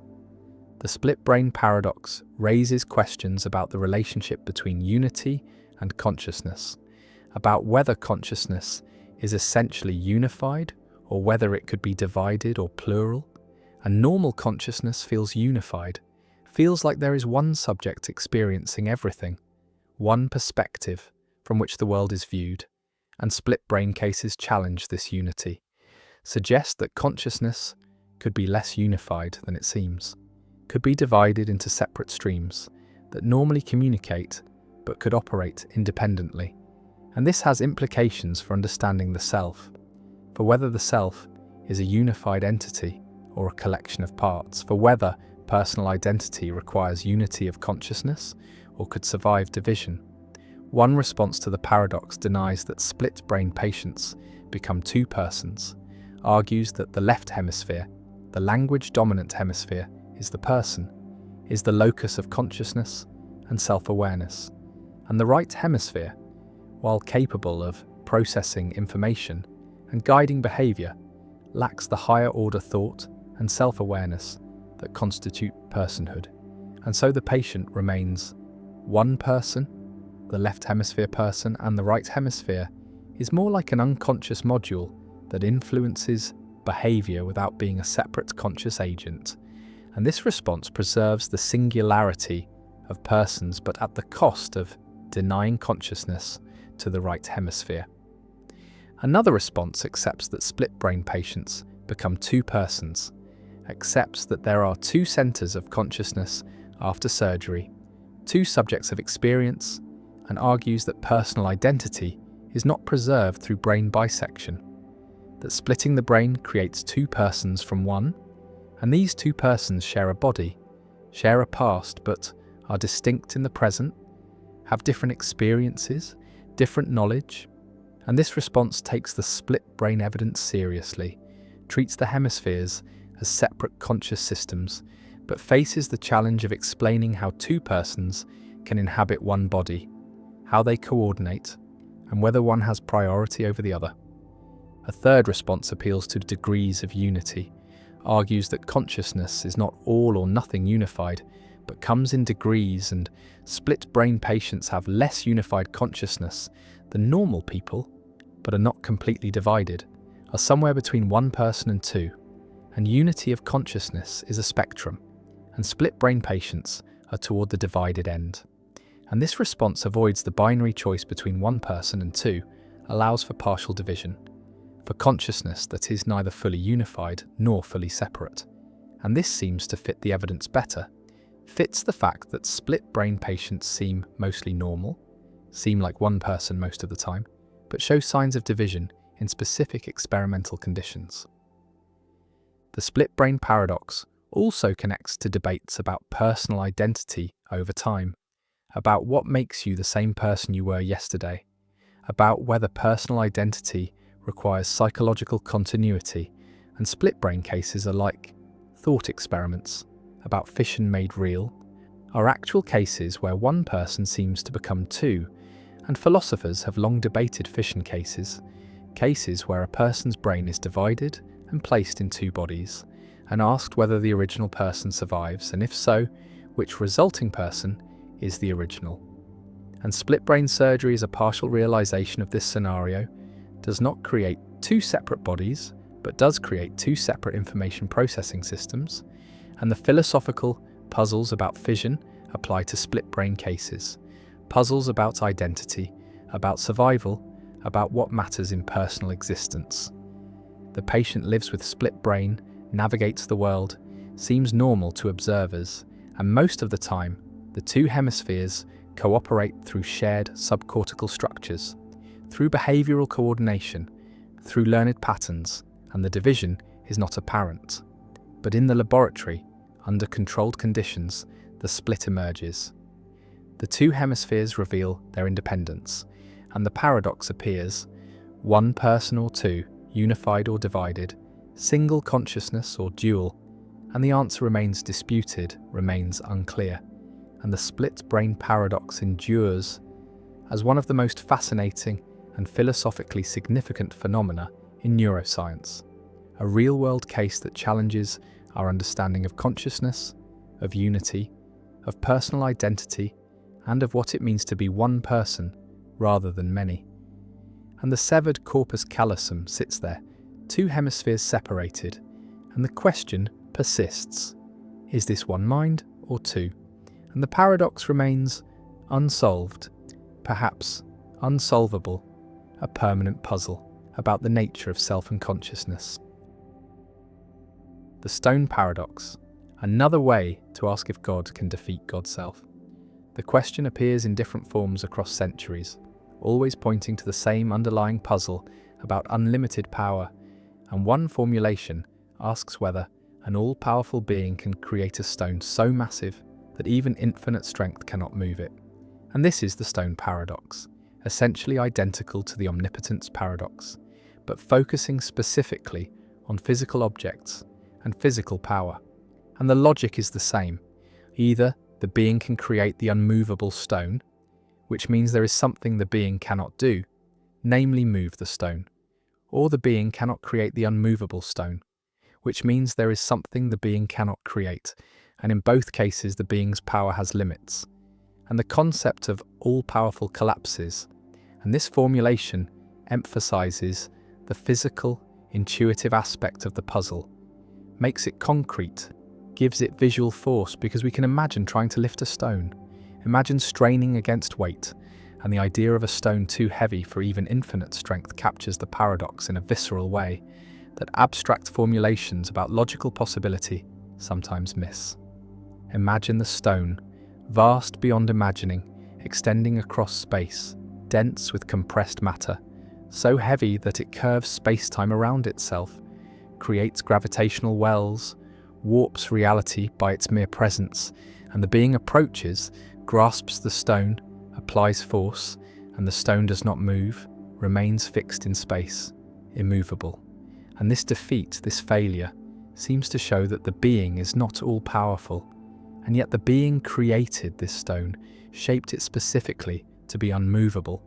And if the being can create such a stone, then the being has a power that contradicts itself, a power to create constraints that the power itself cannot overcome. And this self-defeating power seems incoherent, seems to be no power at all. And so we are driven back to the conclusion that creating such a stone is impossible. But then the being cannot create everything imaginable, cannot create every physical object, and again, the being is not all-powerful. The stone paradox is sometimes presented as a reductio ad absurdum of the concept of omnipotence, an argument that shows omnipotence is logically impossible, that no being could have unlimited power, that power must have limits, and if omnipotence is impossible, then no being is omnipotent, not even God.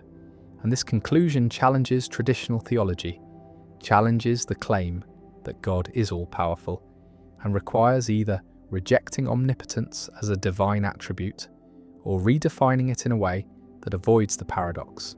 And theologians have generally chosen the second option, have argued that omnipotence does not mean literally unlimited power, but rather maximal power consistent with logical coherence. And this means God can do anything that is logically possible, but not things that involve contradictions. And creating an unmovable stone that one can then move is a contradiction. And so God's inability to do it is not a limitation, but a reflection of logical necessity. The stone paradox also has variants involving self-limitation, questions about whether God can limit God's own power, can voluntarily give up omnipotence, can create a situation where God is no longer all-powerful. And these questions are theologically interesting because they relate to the incarnation, to the Christian claim that God became human in Christ. And being human involves limitations, involves not being omnipotent, and so did God limit divine power when becoming incarnate? And if so, does this mean God is no longer omnipotent? And if God can limit divine power, does this show that God is not essentially omnipotent? And these questions have generated extensive theological debate about the relationship between Christ's human nature and divine nature, about whether limitations apply to God as a whole or only to the human aspect. And the stone paradox in these variants touches on central mysteries of Christology and Trinitarian theology. The paradox can also be understood as a question about necessity and possibility, about whether there are constraints that even an all-powerful being must respect. And the response that God cannot do logically impossible things is a claim that logical necessity is more fundamental than power, that even God cannot violate logic. And this has implications for metaphysics, for the question of what grounds logical truths, whether they are independent of God or created by God. And if they are independent, then there is something God does not control, something that limits divine sovereignty. And if they are created by God, then the claim that God cannot violate logic becomes the claim that God cannot do what God has decided is impossible. And this seems to restore divine sovereignty, but raises questions about whether God could have made different logical truths, could have made contradictions possible. And these questions push the limits of coherent thought. Some philosophers have argued that the stone paradox shows that power itself is incoherent as an unlimited concept, that just as there cannot be a largest possible number, because any number can be exceeded by adding one, there cannot be an unlimited power, because any supposed unlimited power can be challenged by asking whether it can create a limit to itself. And this suggests that power is always relational, always defined relative to tasks and capacities. And the idea of absolute power, power not relative to anything, is an illusion, a category mistake. And so the paradox does not refute the existence of very powerful beings, does not show that God cannot be maximally powerful within the constraints of coherence, but it does show that certain formulations of omnipotence, certain claims about unlimited power, are not logically tenable. The stone sits in conceptual space, hypothetical and impossible, and the being stands before it, and the question hangs: can the stone be created? Can it be moved? And the answer shapes theology, shapes metaphysics, shapes our understanding of what power is and what limits even ultimate power must respect. And the stone paradox remains a vivid, concrete formulation of deep abstract questions about possibility, coherence, and the boundaries of divine ability.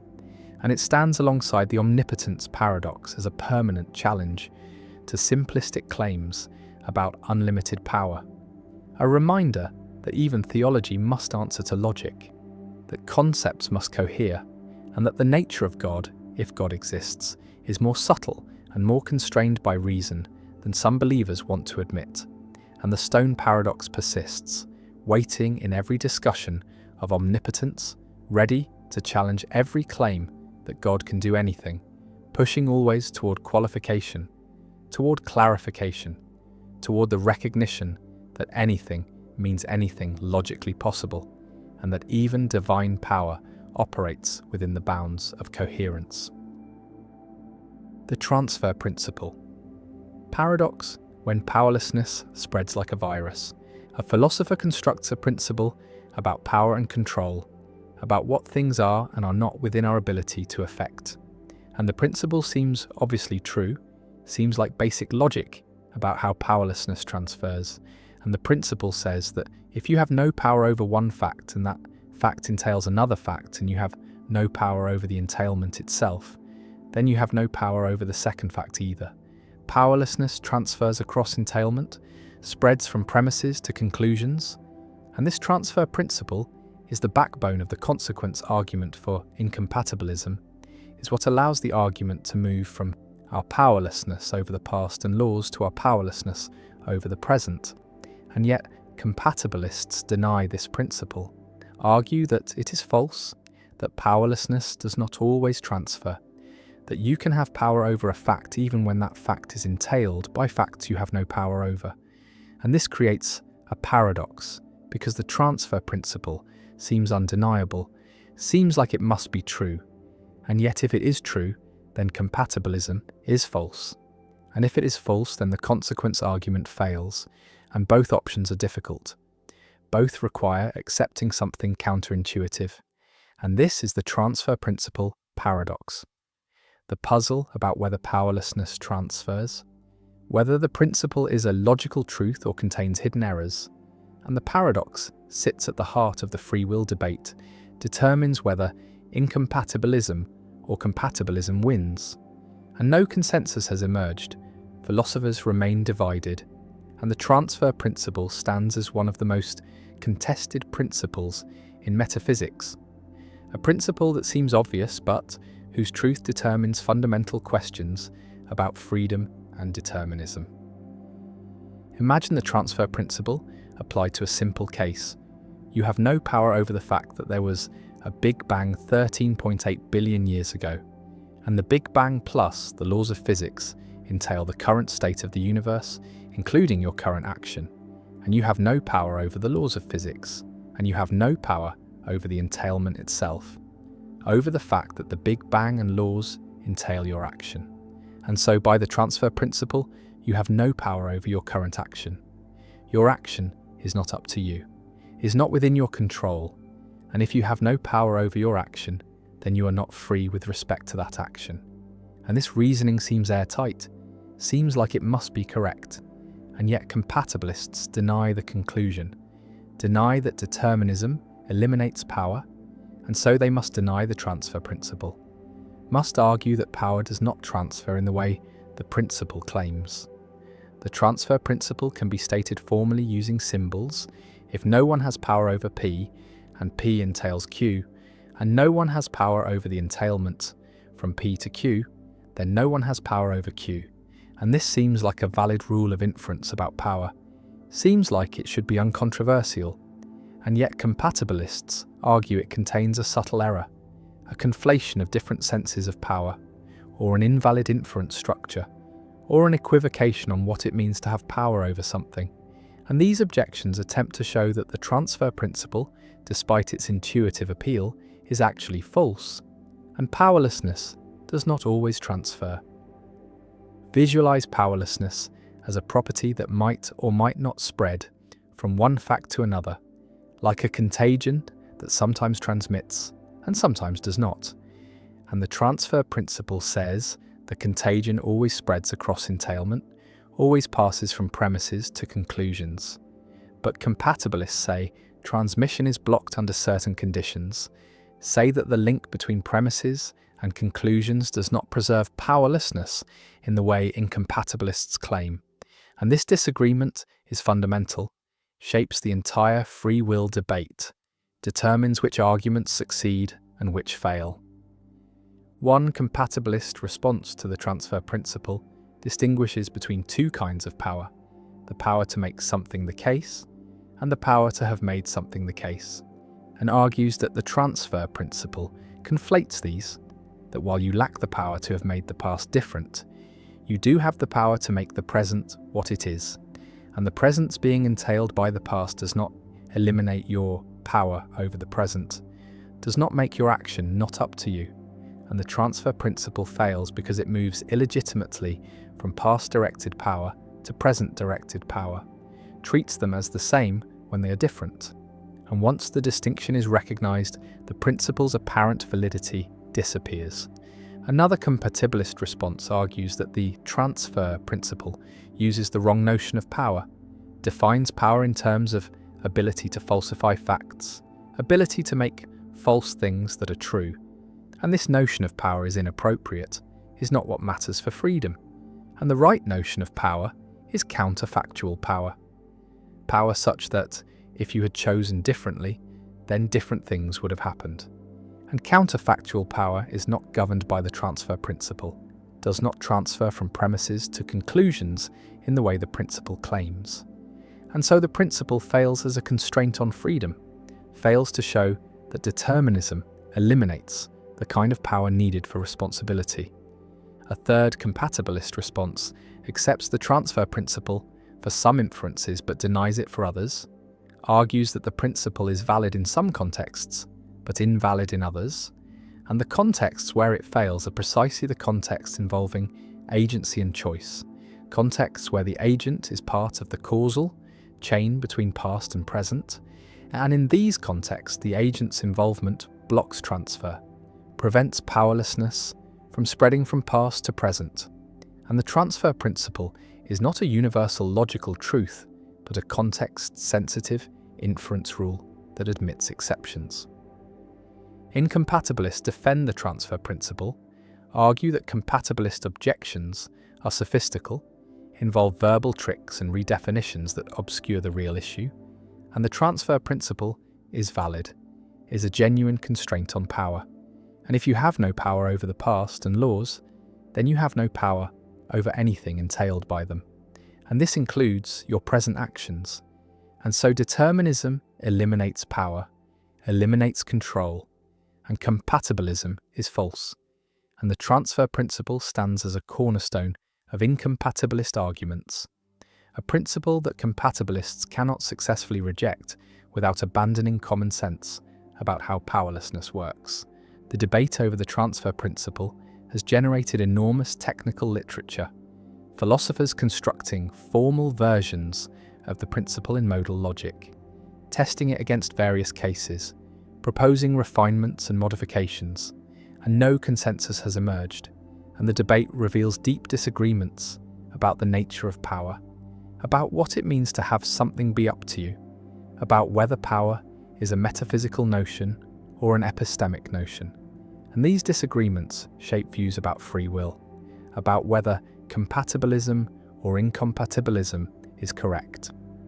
The transfer principle also connects to debates about counterfactuals, about what would have happened if things had been different, because compatibilists often appeal to counterfactuals to explain power, say that you have power over your action because if you'd chosen differently, you would have acted differently. And incompatibilists respond that these counterfactuals do not show genuine power.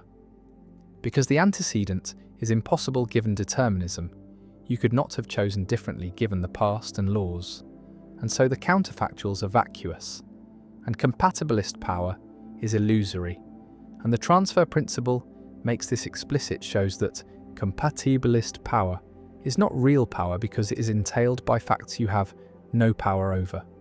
The principle stands at the centre of the free will debate, determines whether the consequence argument succeeds, whether incompatibilism is established, whether determinism is compatible with freedom, and both sides have powerful arguments. Both can make their case seem compelling, and the stalemate persists, and perhaps this reflects something deep.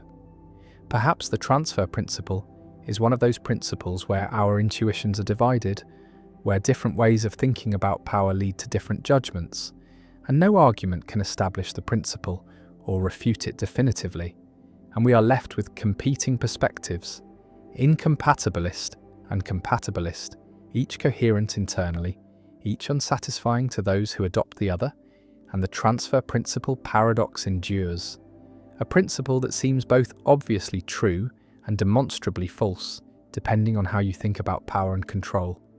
And the paradox remains unresolved, remains central to debates about free will, and powerlessness spreads or does not spread, transfers or is blocked, and which answer is correct determines whether we are free, and the transfer principle stands, controversial and crucial, a principle whose truth or falsity shapes fundamental metaphysical questions about agency and determinism.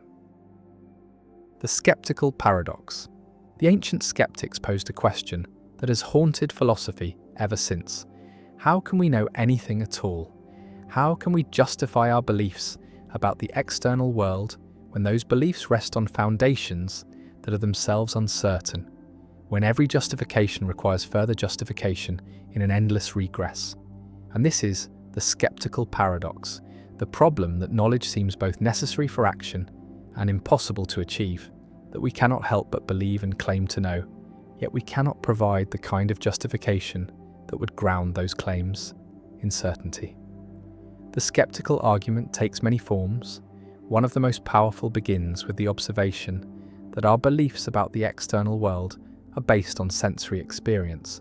We believe there is a table in front of us because we see it and touch it. But sensory experience can be misleading. Illusions and hallucinations occur. Dreams feel real while we are dreaming them.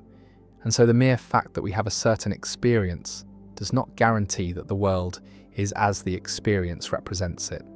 And this means that our sensory experiences underdetermine our beliefs about the world.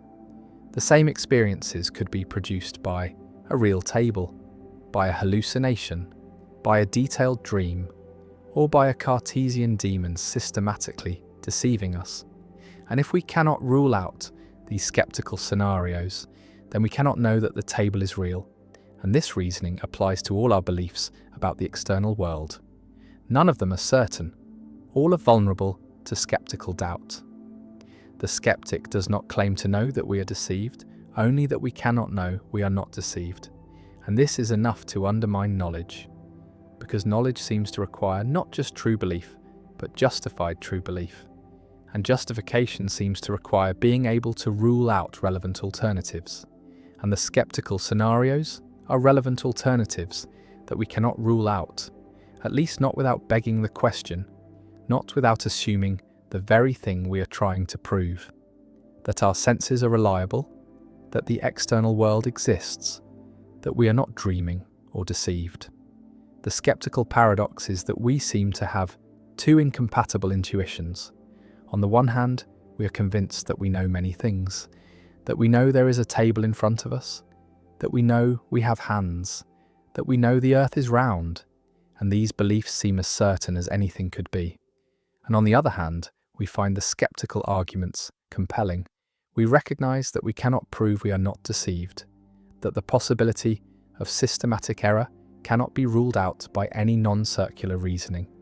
And so, we oscillate between certainty and doubt, between the conviction that skepticism is absurd and the recognition that we cannot refute it. Descartes attempted to escape skepticism through his method of doubt, doubting everything that could be doubted until he reached the indubitable foundation cogito ergo sum. I think therefore I am, the one truth that even the most radical skepticism cannot undermine, because to doubt that one exists is to presuppose that there is someone doing the doubting. And from this foundation, Descartes tried to rebuild knowledge, proving the existence of God and using God's benevolence to guarantee the reliability of clear and distinct perceptions. But few philosophers have found this reconstruction convincing. The arguments for God's existence are controversial, and even if successful, they would not close the gap between subjective certainty and objective truth, between what seems clear and what actually is. Hume took skepticism more seriously, arguing that we have no rational justification for believing in causation, induction, or the existence of an external world, that these beliefs are products of custom and habit rather than reason, that we believe because we cannot help but believe, because our psychology compels us, not because we have good arguments. And Hume distinguished between philosophical skepticism, the theoretical position that knowledge is impossible, and practical certainty, the psychological inevitability of belief and action. And he suggested that we can acknowledge the force of skeptical arguments in the study while setting them aside in ordinary life. Though this division between theory and practice remains uncomfortable, a kind of intellectual schizophrenia where we admit that our beliefs are unjustified, yet continue to hold them anyway. Kant responded to Hume by arguing that skepticism rests on a mistake, the assumption that knowledge requires correspondence between our representations and things as they are in themselves, independent of our cognitive faculties, and Kant argued that this assumption is incoherent, that we can only know things as they appear to us, as structured by the forms of intuition and the categories of understanding, and that the question of how things are independently of these structures is meaningless, not answerable even in principle. And so skepticism about the external world is based on a confused demand, a demand for a kind of knowledge that is conceptually impossible, and Kant's transcendental idealism attempts to secure the objectivity of knowledge by relativizing it to the conditions of possible experience, making knowledge possible by making it more modest, more limited, no longer claiming to grasp things in themselves, but only things as they appear within the framework of human cognition. Contemporary epistemology has developed various responses to skepticism. Externalist theories argue that knowledge does not require the ability to rule out all skeptical scenarios, that knowledge requires only that beliefs be produced by reliable processes or track the truth in certain ways. And on these views we can know we have hands, even if we cannot prove we are not brains in vats. Because in the actual world, our perceptual beliefs are reliably formed, and the fact that we cannot distinguish the actual world from a skeptical scenario does not undermine knowledge as long as we are in fact in the actual world, and our beliefs are in fact reliably formed. Contextualist theories argue that the standards for knowledge vary with context, that in ordinary contexts skeptical scenarios are not relevant, and we can truly claim to know many things, while in philosophical contexts where skeptical scenarios are explicitly raised, the standards become more demanding and knowledge claims become false. And this allows us to preserve both the intuition that we know many things in everyday life, and the intuition that skeptical arguments are powerful in philosophical inquiry, by treating these as claims about knowledge in different contexts with different standards. The skeptical paradox remains unresolved. No consensus has emerged about how to respond to skeptical arguments, and different philosophers find different responses more or less satisfying depending on their broader commitments about the nature of knowledge, justification, and the mind's relationship to the world. And the paradox continues to drive epistemological theorizing, forcing philosophers to clarify what they mean by knowledge, what conditions must be met for a belief to count as knowledge, and whether the concept of knowledge we ordinarily employ is coherent or whether it contains internal tensions that cannot be fully resolved. The skeptic sits in doubt, questioning everything, unable to claim knowledge, yet unable to stop believing, and the rest of us navigates between confidence and uncertainty, acting as if we know, while acknowledging in quieter moments that our knowledge rests on foundations that are less secure than we would like, that the gap between appearance and reality cannot be fully closed, that the possibility of error cannot be eliminated, and that knowledge, if it exists at all, is more fragile and more difficult to achieve than common sense suggests. And the paradox endures, the ancient puzzle that will not die, the question that philosophy cannot answer but cannot stop asking, and we continue to believe, to claim to know, to act with confidence, while the skeptic watches and waits, reminding us that certainty is elusive, that doubt is always possible, that the foundations of knowledge are shakier than they appear. The symbol grounding problem. Why computers never know what words really mean. A computer system is given a dictionary, a complete dictionary that defines every word in terms of other words, and the system can look up any word, follow the chains of definitions, process the relationships between symbols, and the system appears to understand language, can answer questions by manipulating symbols according to rules, can translate between languages by mapping symbols to symbols, can even generate coherent text by following patterns learned from training data. And yet philosopher Stephen Harnad asks a crucial question. Does the system understand what any symbol means? Does it know what the words refer to? Or is it merely shuffling meaningless tokens according to syntactic rules? And this is the symbol grounding problem. The question of how symbols, whether in computers or in minds, acquire meaning, how they connect to the world, how they come to be about something rather than being mere formal marks. And the problem challenges purely symbolic theories of cognition, challenges the idea that thinking is symbol manipulation, and points to the need for grounding, for connecting symbols to non-symbolic experiences, to perceptions and actions, to interactions with the world that give symbols their meaning. Imagine looking up the word zebra in the dictionary, and the dictionary says a zebra is a striped equine mammal, and you look up striped and find marked with parallel bands, and you look up equine and find relating to horses, and you look up mammal and find warm-blooded vertebrate animal, and you can continue this process indefinitely, following chains of definitions, symbol to symbol to symbol, and if you have never seen a zebra, never encountered stripes or horses or animals, then all these definitions are empty, are just more words whose meanings you do not grasp, and the whole dictionary becomes a closed system of symbols referring to other symbols with no connection to reality. And this is the situation of a purely symbolic computer system. It has access to definitions, to relationships between symbols, but it has no grounding, no connection to the real zebras and stripes and horses that the symbols are supposed to be about.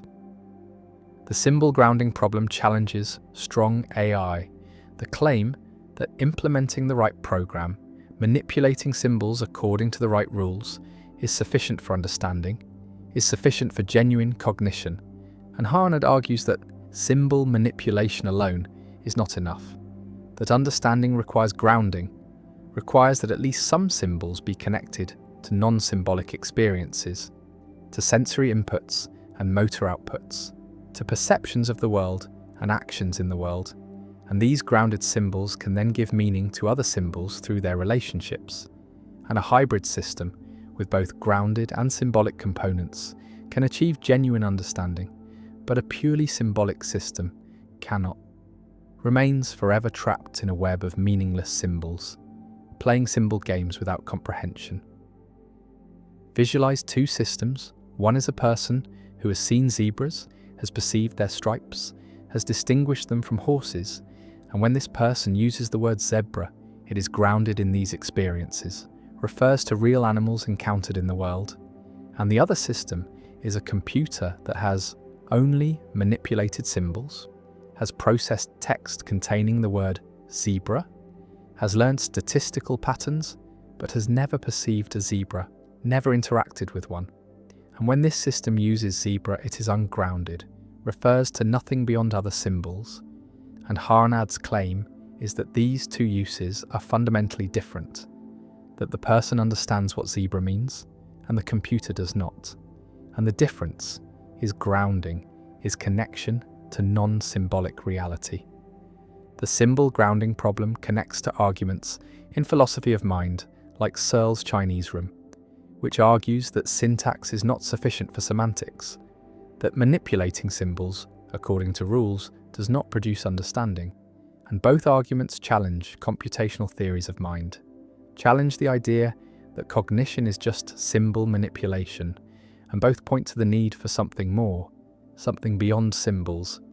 Though they disagree about what that something is, Searle appeals to intrinsic intentionality and consciousness, while Harnad appeals to sensoromotor grounding and interaction with the world. One response to the symbol grounding problem accepts it and argues that AI systems need embodiment, need sensors and actuators, need to interact with the physical world, and recent developments in robotics and embodied AI pursue this approach, creating systems that learn through perception and action, that ground their symbols in sensory experience. And these systems can associate words with visual features, can learn that zebra refers to things with certain visible properties, and this grounding, even if limited compared to human grounding, provides a foundation for meaning that purely symbolic systems lack. Another response challenges the problem, argues that grounding is not necessary for meaning, that symbol systems can have meaningful representations through their functional roles, through how symbols are used in inference and reasoning, and meaning is holistic, depends on the entire network of symbols and their relationships. And a sufficiently complex symbolic system can have meaningful representations even without grounding in perception and action. And this response defends computationalism, defends the idea that cognition is symbol manipulation, and denies that something extra, something beyond symbols, is needed for genuine understanding.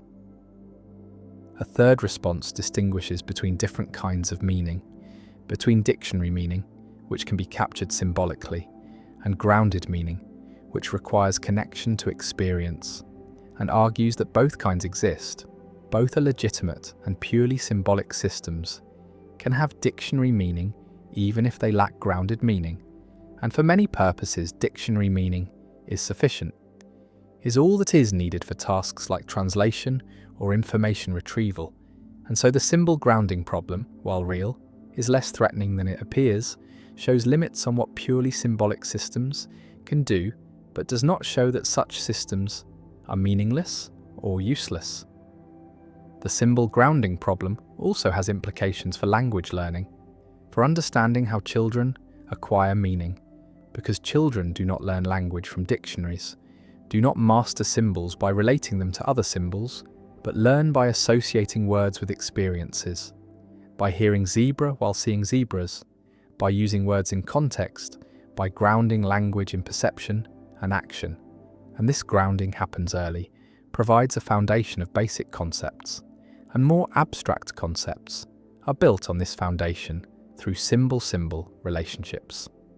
And so human language combines grounding and symbolic structure, uses both perceptual and abstract meaning, and neither alone is sufficient.